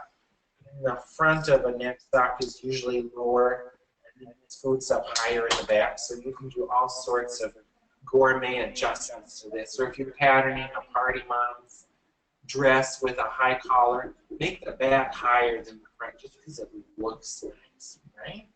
Now let's do a collar with a robe. So if you look at page, just one page earlier, 146, I'm going to show you a flat collar with a roll. So it says collar development 1. But I'm just going to show you the idea behind it. And this one I'll actually cut a little piece of there. Because we want to see something. So if I'm making a collar that I want to stand up and lay back down without a seam at the top, I'm going to start with my body block. I've got the front of my body block, my shoulder, and the back.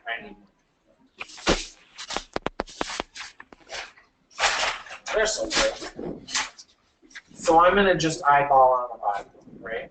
I have my center front. I have my neck in the front. I have my neck in the back somehow.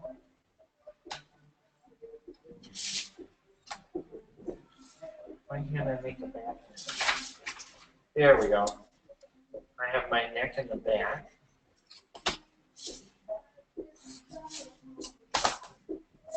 I have a shoulder, right? So here we have front, back, shoulder, and the neck hole goes in. So to make a collar with a roll line, what you're going to do first, kind of sketch on your collar. And then we're going to take away circumference from the outside, which will force a roll to happen. So if you're getting into making men's suits patterns, this principle is something good to know for making a roll line, whether it's a lapel or a collar or a cuff. You can do this with a cuff. So this fits my neck, and if I cut a collar out, it's just going to lay flat on my body with no line. So I'm going to show you how to make it lightful, full of life. Lightful. The opposite of lifeless is lightful. I'm going to start by slashing it. Can you imagine adding and subtracting? I'm going to slash it a few more times in the picture so you can really see. But I'm going to say I want the back of my collar to stand up higher on her neck. So I'm going to take away more circumference. If you think about this like circumference, I'm going to take away more circumference from the back. A lot of costume disasters happen because people haven't thought about circumference well enough or paid attention. Like when you have a bodice and the girl has got it hooked so tight, or you've made it so tight to her wishes or your wishes, and she raises her body up, where the circumference on the bodice matches her body, that it's just going to slide to that point and stay there. So if you've got her boobs so tight that they're really fitting her under boob, as soon as she raises up, it's just going to go to that spot and stay. So there's lots of trouble that people have with circumference. So I'm folding more out of the back, and I'm going to fold a little bit less out of the front, just to give it some interest.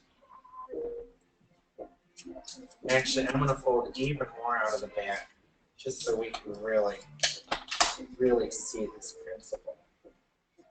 So it's starting to flatten out. So I'm not taking anything away from the neck edge. I'm just taking away from the outside. I had another circumference problem. Oh, when people tattoo tutus, if you don't have something holding the circumference of a tutu outside the hoop or holding all the netting from sliding on the hoop, The tutu, even though you put 1,000,010 tax or price tag guns in it, the tutu will continue to open because there's nothing controlling its circumference. And then that's when you get weird peaks and valleys, fjords, and Donald Duck butts. That's free. That's Donald Duck butts. You don't want Donald Duck butts. I'm going to get a little piece of twill to cut this collar out. Because I want to show you what happens by taking away the circumference on the outside edge. I know that rotary couldn't at all. So let's move on.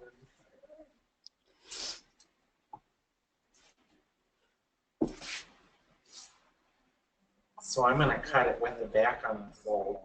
And I'm just going to wang on a little, tiny little bit of seam allowance. Because we're not sewing this together. Well, I think this rotary cutter is doing it. We've done a lot this week.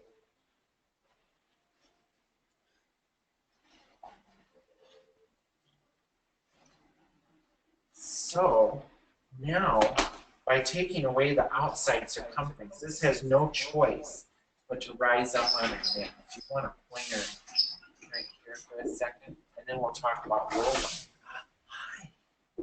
line. So now when we put this on the dress form, check out what happens. The back is raised up more than the sides and the front because we took more circumference out of the back. So when you, I think that shows, doesn't it? So you can see that there's, yeah, oh yeah, that shows. So the back of my collar is quite high compared to the front. And where this rolls, it'll only roll in one place. That's called the roll line or the return of the collar.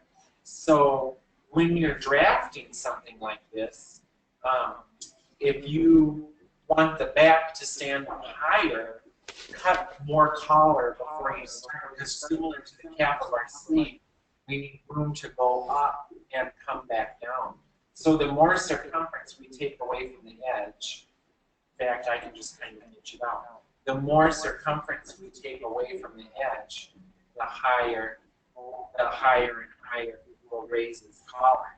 Because if you think about it, the outside edge of the collar can't lay anywhere but where it fits. So by shrinking this circumference, it can't lay down here anymore. It's got to lay up higher.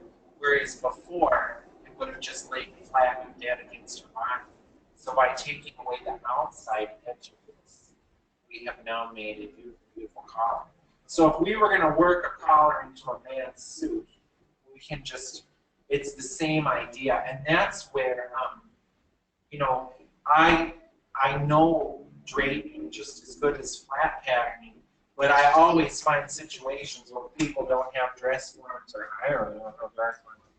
You know, to say you're a sole draper, is bad because you're limited by the size of dress forms and all the time you can take to pat them up. So if you can combine flat patterning with draping, you'll be much better off. So like when I've got to make a standing suit collar, I can flat pattern the lapel, then I just make the general shape of a man's suit collar to start with. Then you can just figure out where the collar is, so that's going to join into the lapel somewhere, right? That's a familiar looking shape, I'll bet. Then, to figure out the roll line, you can just put it on a dress form that's not even the right size or on a friend. Then you're going to come and actually draw where the roll is, because then that's going to help you figure out where you need to use some hair cloth or tailor's private interfacing to actually make the standing part of your rolled collar. Okay, we can go back to this. So now if this was my man's suit collar, I marked where the roll is. And then obviously I'm going to fold this in half and true it up and make both sides the same. But now, when I'm building my collar, and there's lots of different approaches to it, whether you want to do it by hand or zigzag onto your hair cloth. Usually the underside of a man's suit is loaded with interfacing in the collar of felt. and then the outside is just the fabric and it stands up beautiful. But by marking that roll line, that lets me know on my undercollar where I need to do interfacing. This doesn't really look like a man's suit collar, but it's the right idea. Then, also in my undercollar, I leave a little gap. I leave a little runway where there's no interfacing. And then I interface this other part. Same with the lapel. Lots of stuff you can apply this idea to.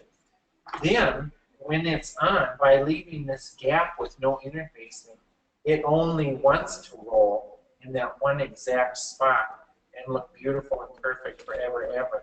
Then you wrap it around the sleeve or wrap it around the ham and press it, and then it looks like a chicken nugget with a business suit on.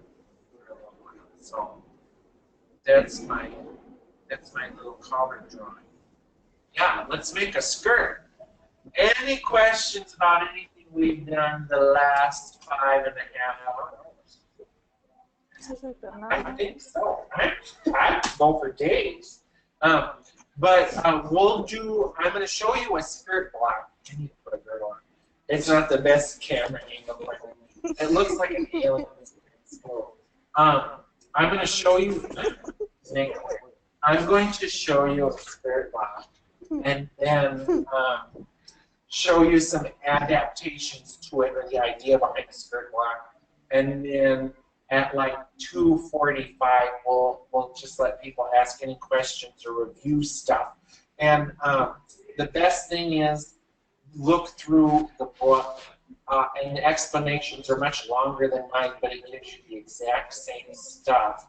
And you will have a patterning epiphany where eventually you go, oh, I can make pants, tights, hats, skirts, skirts, shrugs, you know, stuff for your jog. We have jog shirts that started 5 years ago. We need to get back in that. That's where the money is. We got to stop all this costumes and get to some serious Reversible. We started to.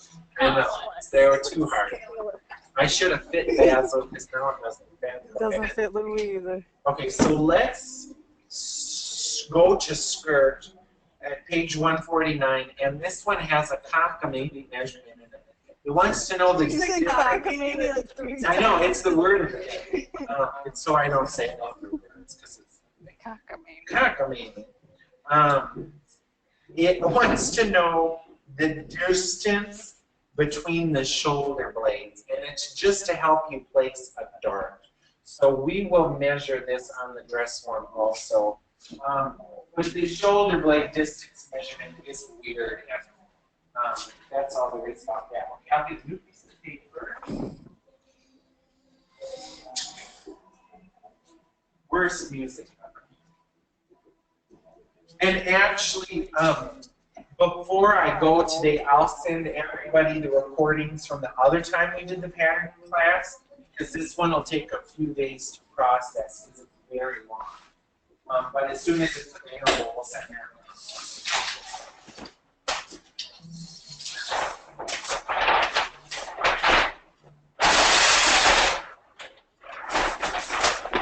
I won't do the skirt in half size. I'll do it full size. And I don't have to stay, but in the real world, it's this size. In the real world, it's this size. Let's see. Let's do our measurements. So we need, this says we need a yardstick, but if we don't make our skirt bigger than 1, do it with 20. Now, this wants to know the front waist and the back waist separately in order to help you get the side seams right where you want it. So we're going to measure her front waist and her back waist, and we're going to also measure her front hip and her back hip.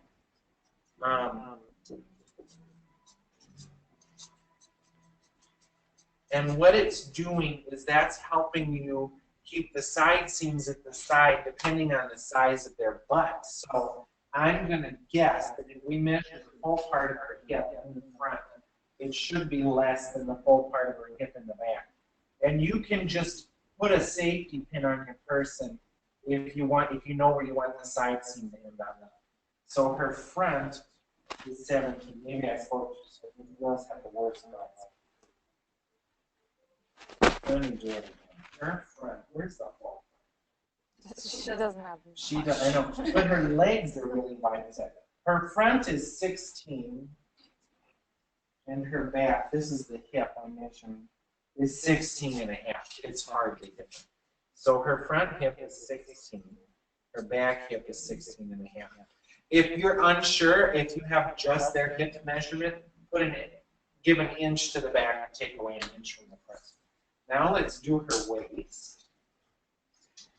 And her front waist is 12, and her back waist should be less because we move the seam back a little bit. Her back waist is 11. So her front waist is 12. Her back waist, my back waist is 5, and my front waist is 4. I have a seam back waist. Then we need to know the hip depth. So how far from the waist down is the hip? It's 8 inches.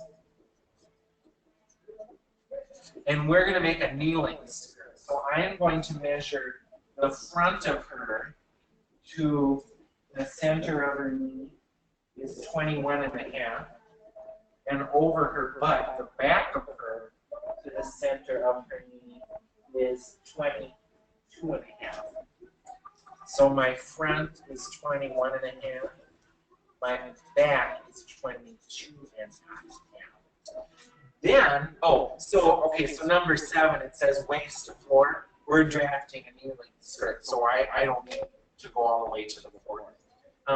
Then it wants to know the shoulder blade width. It's like when your shoulder blades are together like that, how far between them. And since she doesn't have shoulder blades, we're going to say it's 4 and a half. But that just helps you place it, George. And once you make a skirt block for like 2 or 3 different waist sizes, you can reuse it. Imagine this. Start with a rectangle. Equal, the length is the back skirt, and the across is half of the back hip measurement plus half of the front hip measurement. So it's half of the full hip. But let's just do that. So our height is the longest, the back of our skirt is 22 and a half inches. So I'm going to start with a box. It is 22 and a half inches long.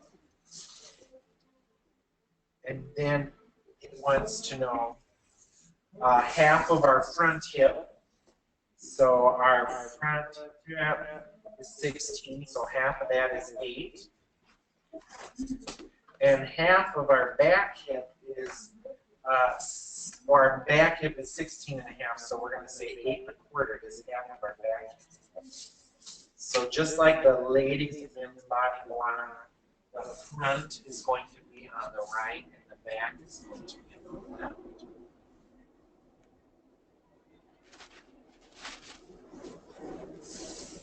So look at that. Start with a. Oh, I thought there'd be a zinger at the end of that song, and it just stopped. I was getting so worried it wouldn't go. Let's see now. It shows you on the next page that the front and back vertical blocks might not be the same depending on your measurement. So you divide it accordingly. So the front part of our block is half of the front full hip. The back part is half of the back full hip. And then this next line that comes down, kind of like we have an armpit, now we're going to mark in where our full hip is.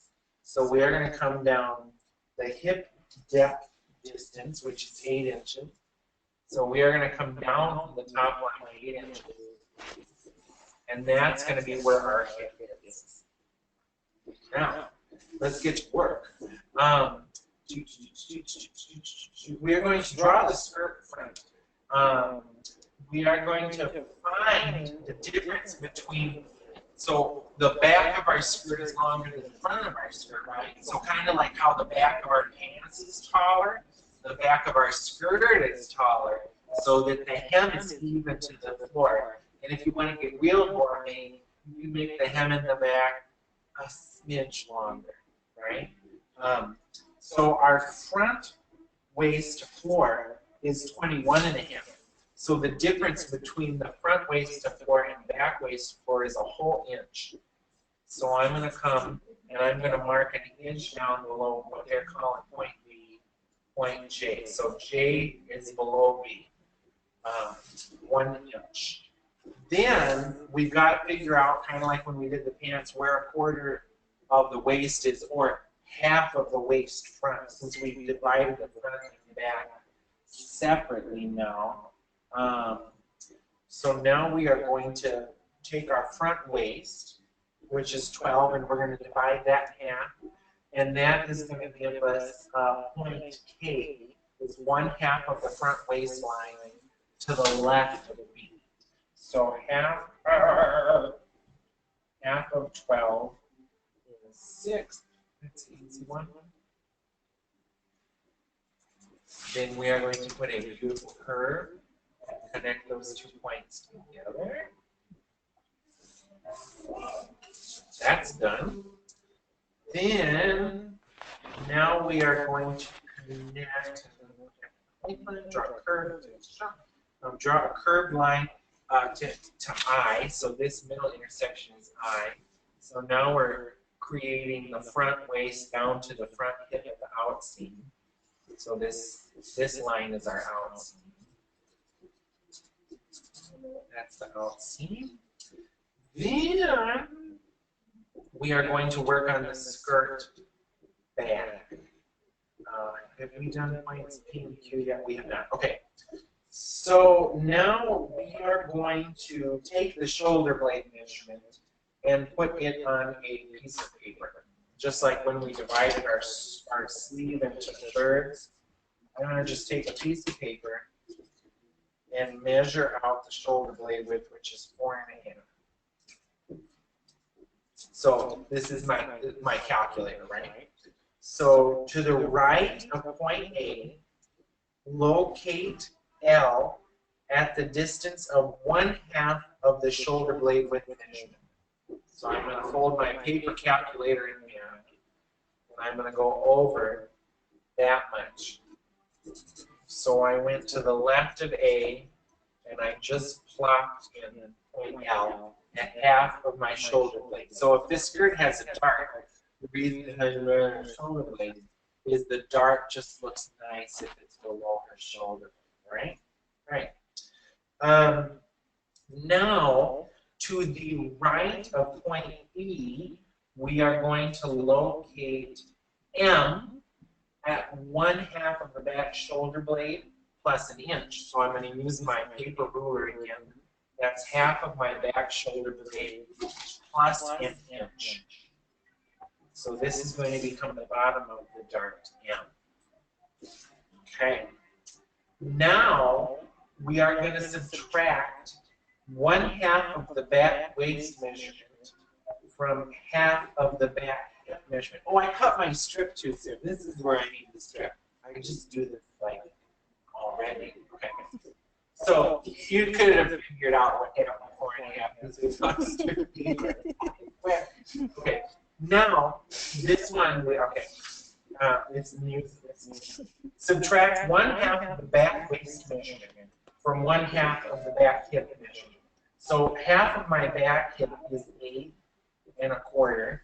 1/2 of my back waist is 5 1/2. This is why I need strip paper, because it's stupid. This should also sound boss-like. You can use this same folded paper to figure out bits when you're drafting the boss. So the difference of 8 1/4 from 5 1/2 is 2 3/4. We need a strip that's 2 3/4 because it's goofy, man. Now we are going to fold that strip of paper into thirds, similar to what we did with the sleeve. And I would agree that dividing something in 3 is harder than dividing something in 2. So I folded my paper calculator in thirds. Now we are going to go 2/3 to the left of L and mark M. So let me connect L and M first, actually a straight line. That's part of our back dart. It's a long dart, but it'll work. Now we are going to go, so we've got our thirds measured out. So I'm going to open this up, and I'm going to use just 2 of my thirds to there. And we still have a third to take away from the back waist. So to the left of G is 0.0. That's your other third. So now if we connect this dart to there and connect O down to the hip, and the skirt block has a little bit of work to do still after the last step. So now it's happening, right? And this is looking like a skirt. We did that. So we use this weird little thing to determine the distance we needed to take away from the waist so that it fits her hip and that it fits her waist. And then we needed to take away this whole strip of paper, which we took away part of it there and the other part of it at the sides. We took away more over her butt because her butt's probably bigger than this side, unless she has sad butt. Now we need to find points P and Q, and they are 1.5 inches to either side of H. So I'm going to go on the bottom line. I'm going to go 1 inch on either side of H. That's my P and Q, PHQ. It sounds important. And they connect up to I. So remember earlier when we were doing the body block and I drafted with a gap? When I do skirts, I do the front and back away from each other so that I don't have this issue. So you'll see what happens is my skirt front is surpassing my skirt back because we're adding swing or fullness into the hem of the skirt. The swing is how much hip you've got. If your skirt is more swing, you need to open it up. So let's develop this here further. The next thing it says to do is to trace the front on a piece of clean paper. So I'm going to do that. Actually, I'm going to trace the back on a piece of clean paper and then just cut out the front. Because we have a little more to do.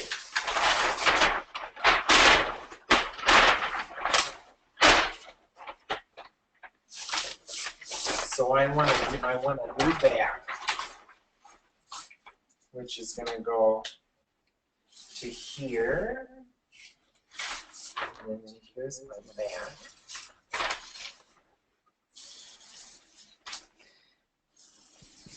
I'm going to cut the dart out, because actually it's a construction dart that we can get rid of, just like we did when we were moving darts around on the box. And there's my back seam. So now when I open this sucker up,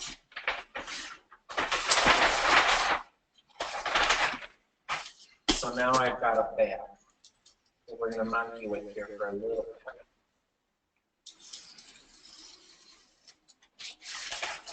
And then we have a front, which is, so the lines surpass each other, which is something you just have to solve by tracing it off again.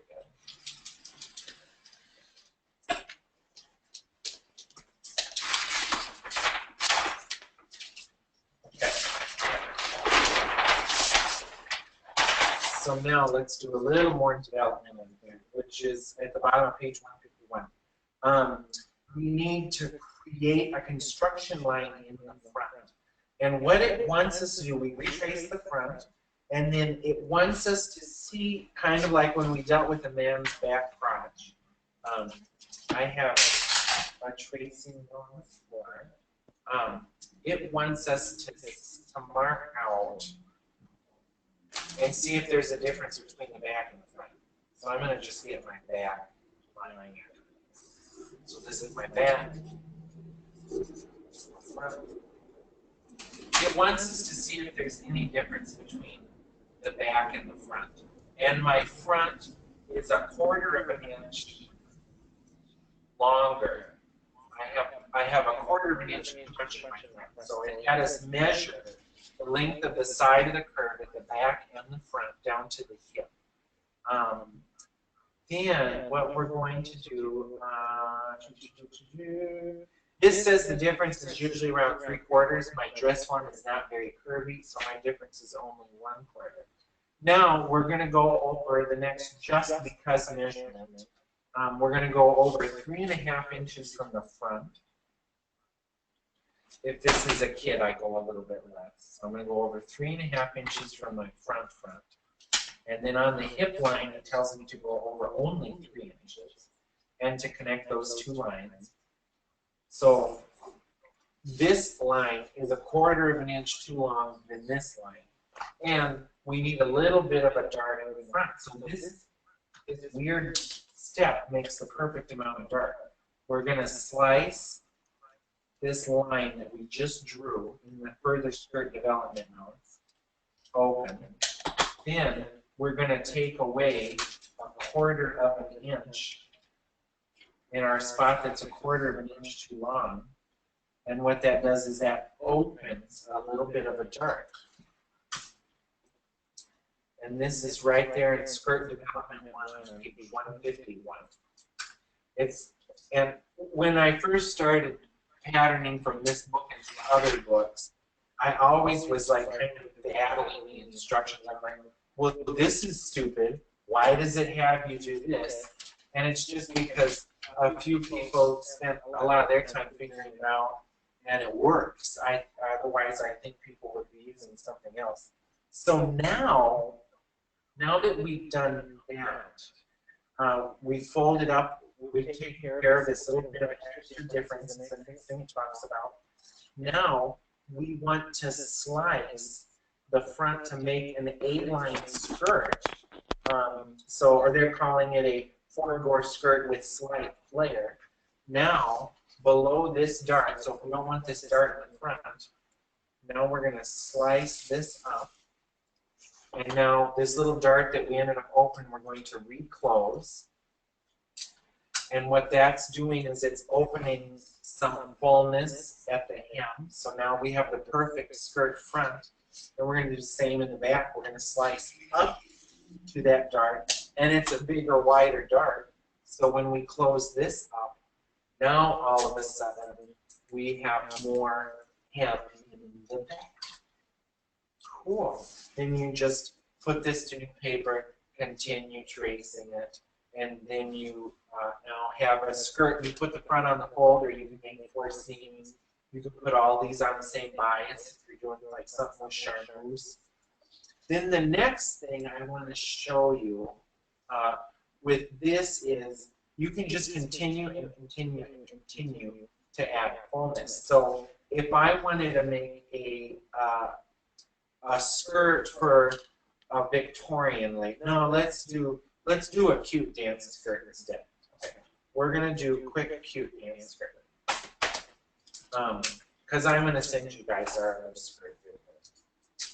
So I'm gonna just kind of fill this in with tape a little bit. And I'm going to show you just the idea. So you can add seams, right? Lots of skirt patterns, them and y'all, have a front on the fold with a side front, side backs, and center back. So we're going to do something kind of like that. But I'm just going to make a couple tape bridges to fill in. And skirt fullness, you can go wild with. You can have the same amount the whole way around. You can put more at the back, you can put more at the side. So I'm going to just say that this is going to be my front. I'm going to chop this off. And we're going to say now that I have a front on the fold. So now I have a center front on the fold and a side front. And adding fullness now, you can go to town. And we're going to cut a T into this, an upside down T. So if you want fullness all the way up to the waist, if you want fullness over the hips, slice it all the way to the waist on as many pieces as you want seams and continue to open it. If you want something a little more gourmet, I'm going to say for this girl, I want the fullness to start at her hips. So I want it fitted from her waist to her hips and then the fullness to start. So I'm going to split this into an upside down T. Oh, we go till 3:30. I was thinking we go till 3. So we're going to get through this. And we actually have more time, more questions than the problem. So we can review stuff, or I can show you something too. So now, I'm slicing this up to the hip, and I'm gonna pull it open and add fullness into the bottom. So as long as I'm not going really crooked with one or the other, I'm adding the same amount of flare into the bottom. So I'm adding like 3 inches of fullness while keeping the hip fitted. So let me tape that together, and then I'll actually do the back and the side back.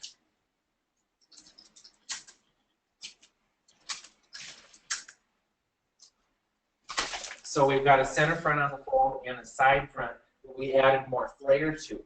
So now to keep this skirt balanced or interesting, I want to add the same amount of flare to my center back and side back as I did the side front, or add more to the side back and even more to the center back. So that's what we're going to do. So the front is kind of flat and just fits nice. Now let's go ahead and I'm going to mark in a side back, which is kind of goofy because I don't want to cut a new one in paper. So I'm going to have kind of a weird sequence. The idea is here. So now I have a center front, a side back, and a center back. So let's actually measure what I added to the side front. And I want to add that much more to the next piece, which is our side back. So there I added 3.5 inches. So I'm going to cut this with an upside down T. And I'm going to make the back a little bit fuller. So instead of 3.5 inches, I'm going to split this until I've got 4.5 inches. This is a very mild flounce, but I'll show you how to turn this into a tulip edge here in a minute. So that you would tape together, and this big open space, put it on new paper and fill it in, right? I'm just not putting it in new paper every time because I want to show you loads and loads and loads of this. And the music stopped. How? Yeah, the party's over. It's like there's been a ringing in my head this whole time. Needed some water and maybe a word. Oh no, that'll sound good. I want to win the word. Everybody have a camera. Travis and Grandpa Candy. Want some candy? Yeah, what is it? Okay, so we added 3.5 in the hem of our front. We added 4.5 in our side back. We had 3.5 on our side front, 4.5 in our side back. Now, this has a split in it from just getting it to this point. But I'm going to do the same thing. I'm going to put a T into this. We will talk a little bit about circles because even though it's in the report. So I did 3.5, 4.5. So I'm going to just keep it going, and I'm going to add 5.5 to my back. So now I have nice columns. When a skirt has vertical fullness, it's called a column in some circles. No. I find these costume people are all such snobs. I'm never snobby, Rachel. I tell him. They get in such arguments about completely unimportant things. Rachel just says we're not going to say the line. Yeah, like when Travis was like, how many rhinestones on the 2 souffle costumes? Just this me. And then we see the ambulance go by and it doesn't matter, you know? Okay, so did that kind of make sense? So we're just making skirt this, and then I added more fullness below the hip, and I kept it fitted at her hip. Did that make sense? Any questions about that? Did we lose everybody? No? Oh, good. Does the green line go up and down on the top part of the pad? So if I'm making a skirt like this, where I kind of added to both sides, and my front is on the fold, and if we let's say we look at our side back, we have a little bit of bias going on, but not a ton. I center the grain line. So if I was making this exact skirt, I would just fold my patterns in half most as I can. And I would say that the grain runs up with the center. Then in a little bit, we're going to do, so the front grain line is on the fold. Just center your grain line. And your back one, since you've got fullness on both sides of the hip too, you can just run it down the center, and it should be pretty close to the center back being on the straight grain. We're going to talk about bores in a circle here in a minute, but let me show you. So everybody in their head, can you kind of see what this makes when it's sewn up? It fits the hips, it gets fuller at the hem, and it gets fuller at the back. Now, when this twirls, it will twirl into a cone, like a cone there, like that. It'll twirl like that. If you want what we call a tulip edge, where the cone has waves at the hem, we're going to take this same idea and expand on it. So I'm going to show you how we would make a tulip hem. And let's make a tulip hem, right, all this chopped up stuff, that has more tulip in the back and less tulip in the front. So I'm going to draw where I want my tulip to start. I'm going to sketch it on. So in the front, I want just a little low tulip, and then as it works around to the back, I want more tulip. So I'm trying to keep it interesting too, instead of just static addition all the way around. So to turn this into a tulip, just like we split up to the hip and opened it, now this line that I penciled out, we're calling that our tulip edge. So now I'm going to split each skirt pattern and flare it out whatever amount you want. You want a lot of tulip, add a lot. I'm going to add an inch to this seam. So then the person, its mate, where it joins up to the next piece, you want to add the same amount. So I'm going to add an inch to where those two join. Right. Then the next one, to keep even more fullness at the back, I'm going to add 2 inches now. So I'm going to open this up to this new break point, and I'm going to add 2 inches there. Then I want to do the same thing on the seam that it sews to. So this sews to my side back. I want to open it up 2 inches. Then on my next seam, I'm going to open up 3. So hopefully, you're kind of can see the idea behind this. And I'll show you even a real extreme version of it. So now I'm going to open up 3 inches. That's exactly 3 inches. See, so now not only is it fitted at the hip, full through the thighs, now it's getting really full at the hem. And you can just keep on going with that. This little guy, I don't have much to open, but it'll work. So I'm going to open that up 3 inches. And my center back, I'm going to open up 4 inches. So there's even more at the back. And it makes sense that we're opening up more because we have sweep and interest going on. Whenever you can have an interesting pattern piece, 2 things will happen. Either you'll have a train wreck of a costume, or the interesting pattern piece leads to more interesting movement. Usually that's what happens. But you know, I say these things on recordings, and then people will do something, and then I'm guilty, so I have to wash my hands of responsibility sometimes. So we'll just look at each piece separate. So we would fill this in with paper or retrace this. So now we have fitted at the hips, fuller at the thighs, really full at the hem. Then with this idea, you can really do all kinds of stuff. So if I had, if I want even more wow, you can even put a flounce within each flounce. See, you can just keep going. It's like Inception.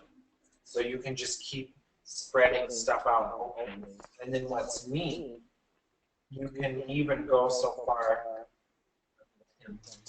as to do shapes that look more like this. So I'll actually draw this one so you get it. So I want my hem to be the same. You will, when you're doing this stuff, you do get bias, drooping, you get a lot of saggy bias. So this is something you have to be prepared to have. But you can even do something like this, where you take your little flounces all the way up, like that. So see what I've done now is I've made a piece like that that can be sewn to the next one. So I've added tons of fold. Like you can have a few boards in a skirt and have 100 yards of folds if you want by doing that. You could do this on as many pieces as you want. You could do any amount of this. You could do that much. You could do that much. You could do that much. I mean, it's just endless possibilities. Any questions about that? Okay, let's look at a circle skirt on paper. A long, long time ago, somebody on a hill said that ballet circle skirts can't have seams. And it got telephoned around the world. And I don't know why. Because they can't. Let's get another piece of paper. Actually, try to do this one where I show up with a piece of fabric. Let me get a piece of fabric.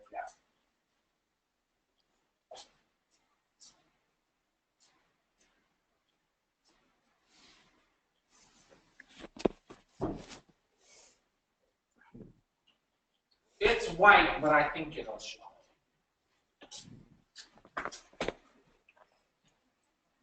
Oh yeah, this will show.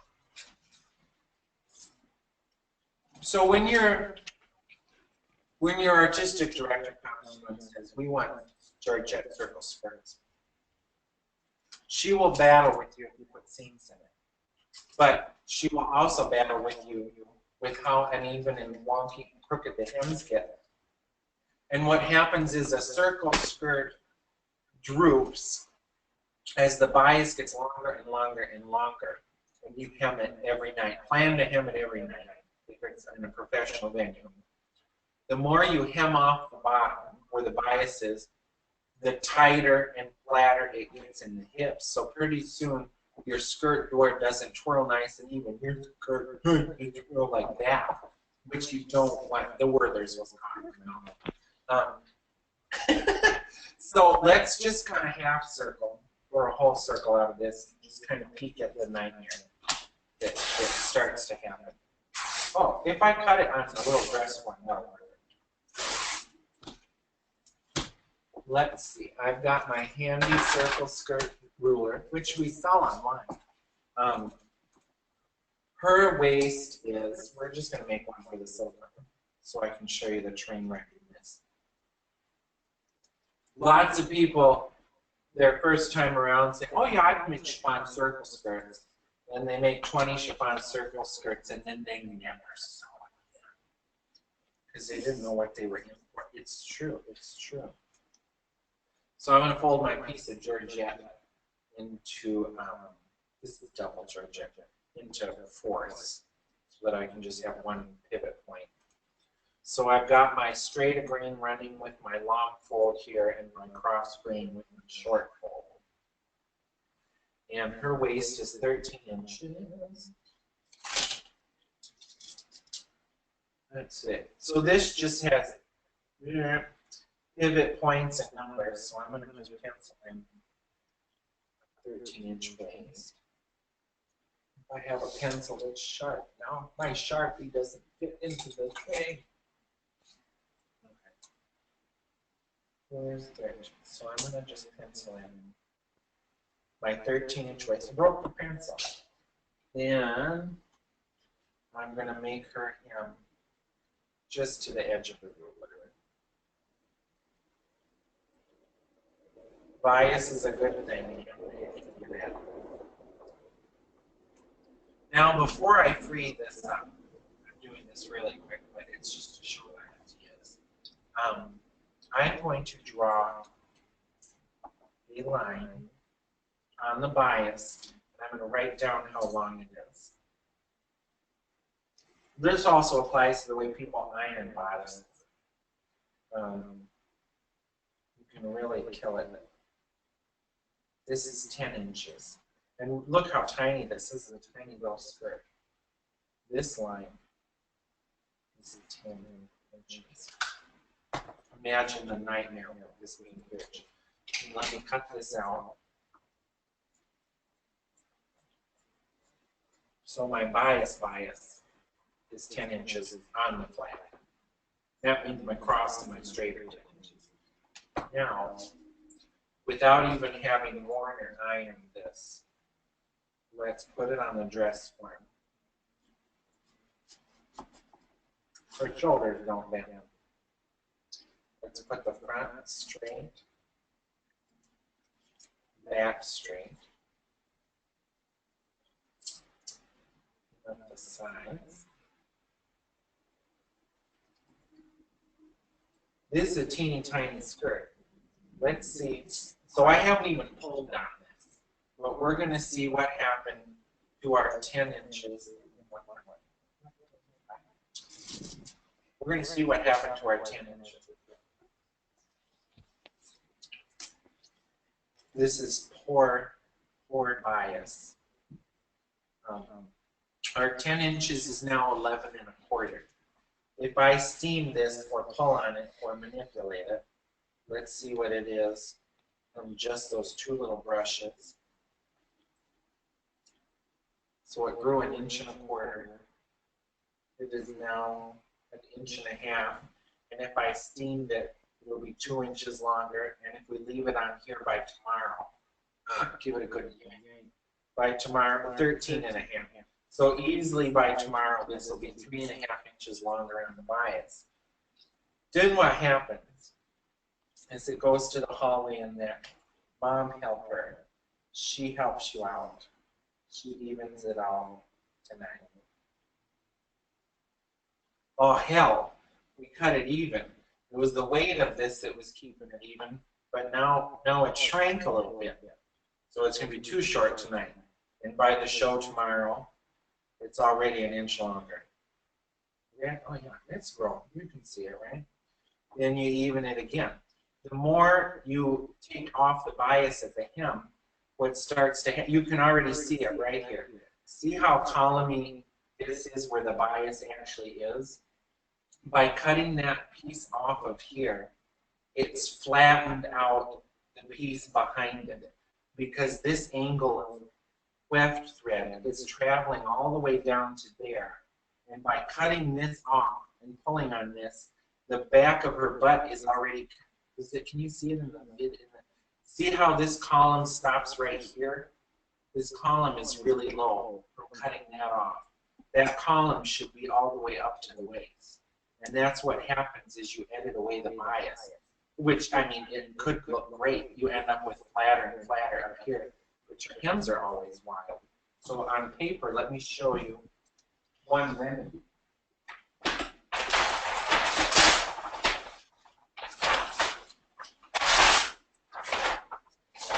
If you want one, if it's a little wrap skirt for rehearsal, cut the hem wild to start with, and it won't look wild later. You can also, if it's for a show and they want skirts like that and no seams, just know that after a few weeks, it's going to be a headache, or it might even be a headache every single day. So let me cut another circle skirt out again. I'll cut the same size. What I do, 13 inches.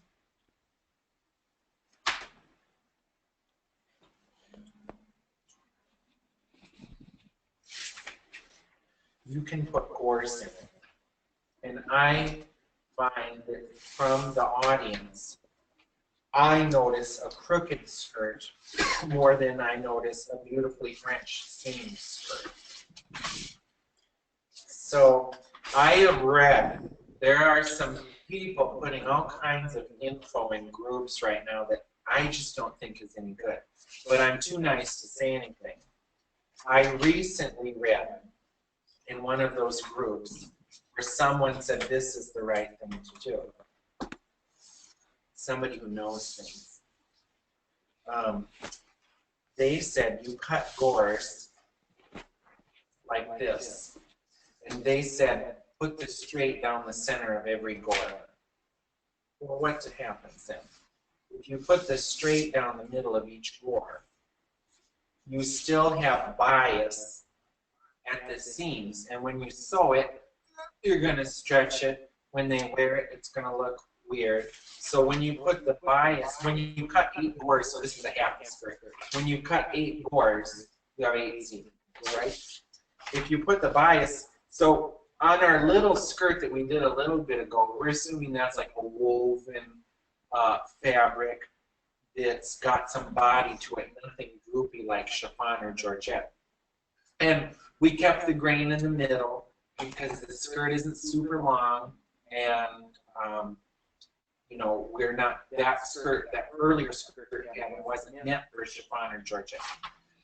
But if you put the bias in the middle of each piece, here's what happens. You end up with your pie wedges in your skirt with your straight down the middle. You have straight down the middle, there's your waist. Then you get a Batman hem. You get this hem.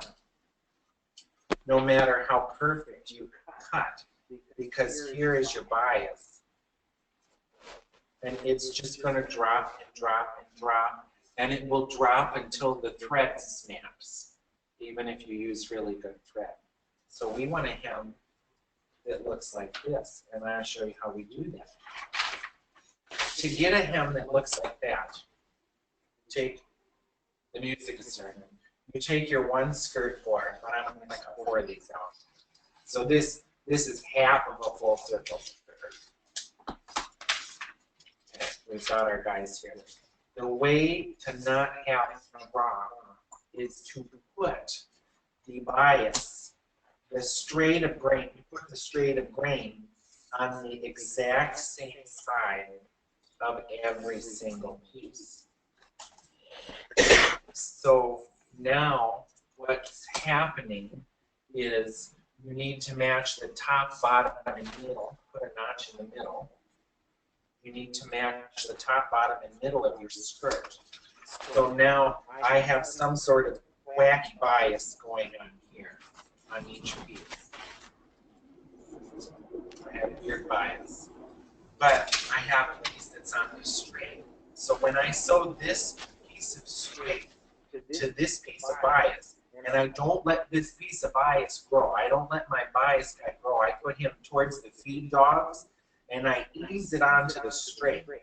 Once you ease this onto the straight, it can't grow there, it can't grow an inch over, it can't grow 2 inches over, it can't grow 3 inches over. So each straight piece of skirt is holding up the bias next to it the whole way around the skirt. And it's best with 8 gores instead of 4. Because when you have 4 gores, you have too much room for unique things to happen and grow before you sew it together. Yeah? Yeah? I'll show them the can skirt too. You have one question. Yes. When you're talking about circle skirts. Yes. So for romantic tutus made with sheer fabric where you don't want seams, what do you suggest? You mean sheer fabric like tulle or organza or netting? Or you don't cut skirts with seams, except the center back. But if you're making a romantic skirt with something sheer out of something like this, decide if your top layer is a circle or if your top layer is a rectangle. Describe your scenario. Are you cutting a chiffon skirt or are you cutting a tulle skirt? And then while they're typing, you have another question. Would the bias side get puckered? It shouldn't if you're a good seamstress. So that's the other stressful thing, right? There's patterning, there's sewing, there's humidity, there's the cost of grain in South Dakota. If you have puckers, it means that you have a laddered seam, is the technical term for that, and it means that you don't have the right amount of bias evenly across the skirt.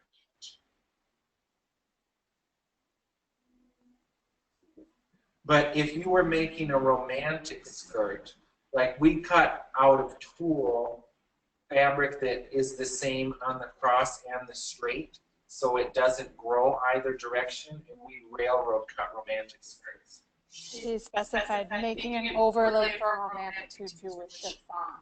I would put gores in it because I'm more impressed with the straight hem than no seams.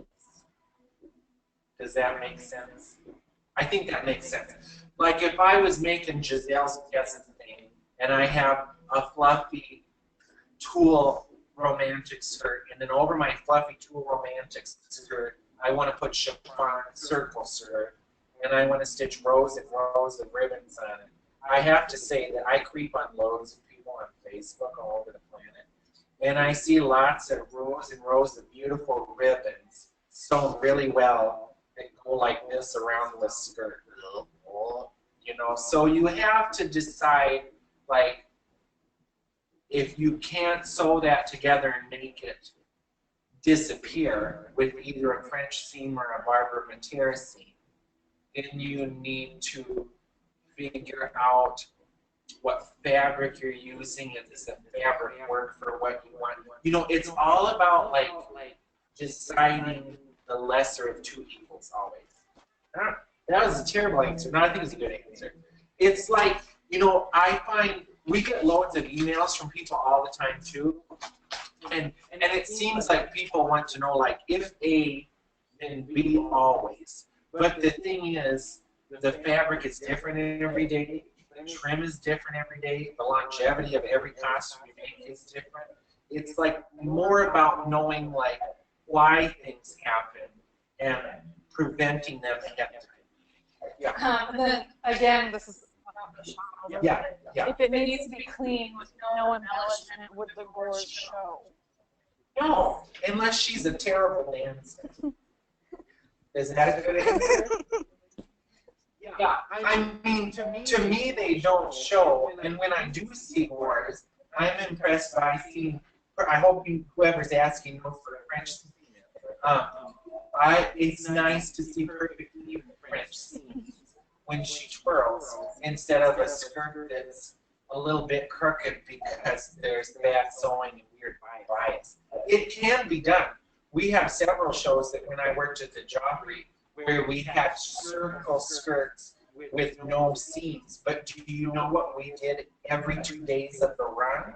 We made a no skirt. Yeah. Cut a new skirt, fit a new skirt, hemmed a new skirt, and curl edged a new skirt for 16 women, so that the hems would be even. Can you please give us the trick again on sewing bias side to straight side? Yeah. Yeah. So let me just show you on skirt. We have a skirt that's straight wide. If you guys have questions about anything from today, go ahead and type them. We're at question time for 15 minutes. We've got 15 minutes. So this is a can-can skirt, Rachel. This was her first one. I did not make them. You made all the ruffles. I didn't make them. I just sewed things on. Oh, I thought you made the underskirt. Oh, so this fun skirt is a lining. I thought you did. I thought you sewed the ruffles on this. Charlotte and I made the overskirt, and you did the ruffles. No, right? So this is a ton of weight. This skirt's about 35 pounds with all the trim and hoo-ha, and it's a circle. What? Oh, the trim and frame. Is that better? So it should have a really, really, really crooked hem because it's a circle, but it's all sewn straight bias. So all the ruffles are on an inside line. So all the ruffles are on an inside skirt that is 16 gores. So it's 8 gores, but each gore is cut in half. So instead of 8, it's in 16ths. But the same thing works for 16, 8, 32, any number of them. So what it is, so that's the lining is sewn straight bias, and the outside is sewn straight bias. So if you look at this crepe de crap, whatever this fabric is, you can't see the braiding, but I can tell you about it. The right side of every single piece is 100% on the straight of the fabric the whole way around. Then the left side of each piece is joined up with the weird, see if you can, I don't know if it really shows you, this is bias. Yeah, see how that stretches? But it's next to a piece that has no, I can't make it move at all. So I've got bias, really spun. I mean, I can make that 4 inches grow to 5 inches if I want it. This is all bias, supported by a straight piece. And you'd think, even by me abusing the bias next to this straight piece, that this seam should get puckered. But it doesn't, because we were precise in sewing the 2 pieces together and also cutting them out. So it should work, and it should work in chiffon too. And then a lot of people I find that have, we teach a lot of classes at first, and we have a bunch of people, so I go on and teach. We have a lot of people that are good sewers that come to class or have been sewing for a while, but then we find out that they're heavy-handed or yanking stuff out of place. Like, you really have to learn to treat stuff delicately until it's put together. So like this, I always show in the bodice class, right? We have some really expensive cochila here. So lots of people, here's what they do. They flatline their piece of bodice, or they have a skirt panel or a sleeve or a collar or a cup, doesn't matter. They cut it out, they sew one edge on it. And it's a little like to the edge. But they're so impressed with their sewing, the first thing people do is go, oh, look at how great that is. And if it's not completely flat, lots of people have this instinct to yank. Here's what happens. It doesn't matter what you're making. So just how we looked at our skirt drop, let's say we have a bodice piece with a slight curve in it, right? And we're sewing it, and then we're going to go iron it. People like to iron instead of press. There's a time to iron and a time to press. If you've got your bodice piece and you've just put some piping on it and you're super impressed and dinner was good and your hair's great and you're having a great day, you sew your one piece, and the first thing people do is they put it on the table and they go like that, and then they see a little pucker, and then they like try to flatten that pucker out of a poor little virgin piece of bodice. Then it's time to sew it together. And does that discrepancy show? I made that 1.25 inches longer just from one pull. Now if we added steam to this scenario, so if I went to the iron now it's almost 1.5 inches too big.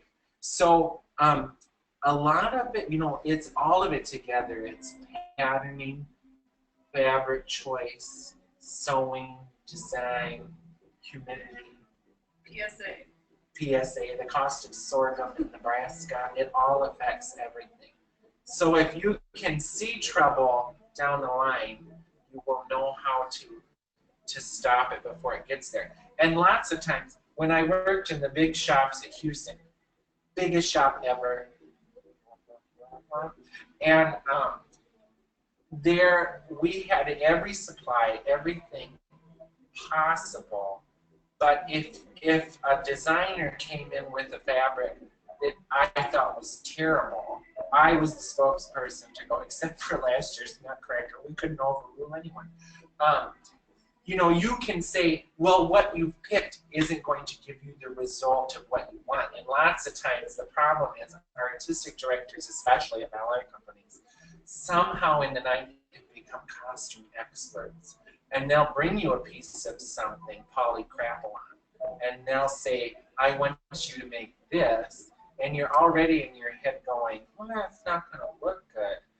You've got to be the person to cut that choice and have the better choice for what they do want. That's my PSA. What is a Barbara Matera seam? A Barbara Matera seam is where you take 2 pieces of chiffon, so, and then probably straight to bias, because I know Barbara when she was alive. Put the bias on the underside, or if you have 2 straight seams, you give yourself about a ½ inch in the chiffon. You do a straight stitch, a straight stitch, a ½ inch from the edge. Then you do another straight stitch, an 1/8 inch from that edge. Then you cut next to the second stitch. Then you come back with a wide zigzag, and you do a zigzag just wide enough to go over those 2 straight stitches and pinch them together. And it will be nearly invisible and indestructible in chiffon. Yeah, that's a Barbara Matera seam. Any other questions? Yeah, we have a few minutes.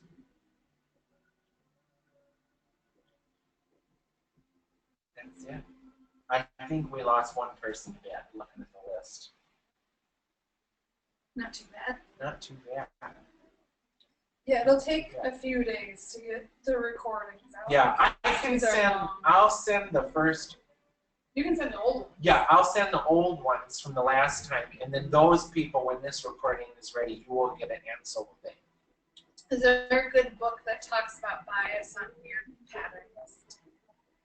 Not that I can think of. Actually, when was the last time I was in Omaha?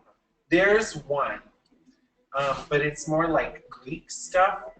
There's a really good book that's very old and very expensive. Let me think for 2 seconds. Somebody else ask a question, and I'll think of this book title. What's the title of that Harper's Bazaar book? Oh, just Harper's Bazaar. If you just look in Harper's Bazaar fashion book, here it is. There's like 20 different versions of this same book. Fashions from 1867 to 1898. There's loads and loads and loads. I have a book. There's a book I'm trying to think of and I'm struggling. It'll come to me in the night. But there's also there's this book, which is all right. Am I in front of the thing? It's called Bias Cut Blueprints, a Geometric Method for Clothing Design and Construction by Julianne Ramsum and Suzanne Lenihan. I don't use this book because I know how stuff works already, but I saw somebody in Omaha using this one to make some great things, and it seemed like it had some good information about how bias works. And bias is kind of like a Chinese finger trap when used successfully. Could you review how a sleeve would poof to the wrist? Be poofy all the way up until the tight wrist. So if you have a sleeve pattern that's this long, and if you want poof down here, you need to lengthen the whole pattern. So if the sleeve is longer than the wrist, that's where poof comes from. The sleeve hanging longer than the wrist. Do you think it's easier to teach patterning or draping first to new undergrads? People, okay, I have an opinion on this. I worked with lots of drapers who line themselves in silver and tea and charms, and there it's not. I think it's a shot in the foot if you don't learn flat patterning first, because lots of drapers can drape a vest and then they try to put like a pleat on the back of a 40s jacket, and they're not sure what goes into that, but they come up with something, and then they trace it to their paper and try to true it up, but it's not, there's always something that's a little off about it. I think draping is great for ball gowns that have swoopy asymmetrical things, but if you can't have a dress form that's the perfect size, you're hindered a little bit. And I think what a lot of people in fashion programs are missing is that a lot of this stuff looks good because there's something great underneath it. And if you can't flat pattern or drape the understructure of something to the correct size, no matter how amazing your cuts are, you're at a detriment. So I would say it's best for people to learn flat patterning first and get really good at it. Then when it's time for them to drape, they already understand dart, bias, how perfectly things have to match, how something being a little crooked here makes something really crooked over here. You know, that's my speech on that. They're both very good, and I love both. I just worked in a lot of settings where, you know, in summer theater, you need to do Annie Get Your Gun in 3 weeks, and you just got everybody's measurements and fabric today. And I can flat pattern a dozen costumes that need a ½ an inch adjustment in the back, or I can drape 2 things that are size 2, then in a fitting figure out how to make them fitting. For those of us who haven't used slopers yet, what's the next step to learn that? Make 100 slopers. Just make a bunch of slopers. Then you start to find books through history and figure out how do you make your sloper make that thing that's in the picture. Yeah. And get those pattern magic books. This is like an updated ooh-ah visual to what we just did. Like this is good to get your brain going. Pattern magic. And the Helen Joseph Armstrong books are good too. And I don't even know who this one is by. My Youngok Kim and Jokim. I'm sure I'm not saying that right. This is good, but some of this stuff is very intimidating because it assumes you know a whole lot of terminology, and a lot of this leaves out info that you will get from getting proficient in this book first. Like, you can make really elaborate slopers with more seams to them before you add the seams, but you just have to kind of mess with them.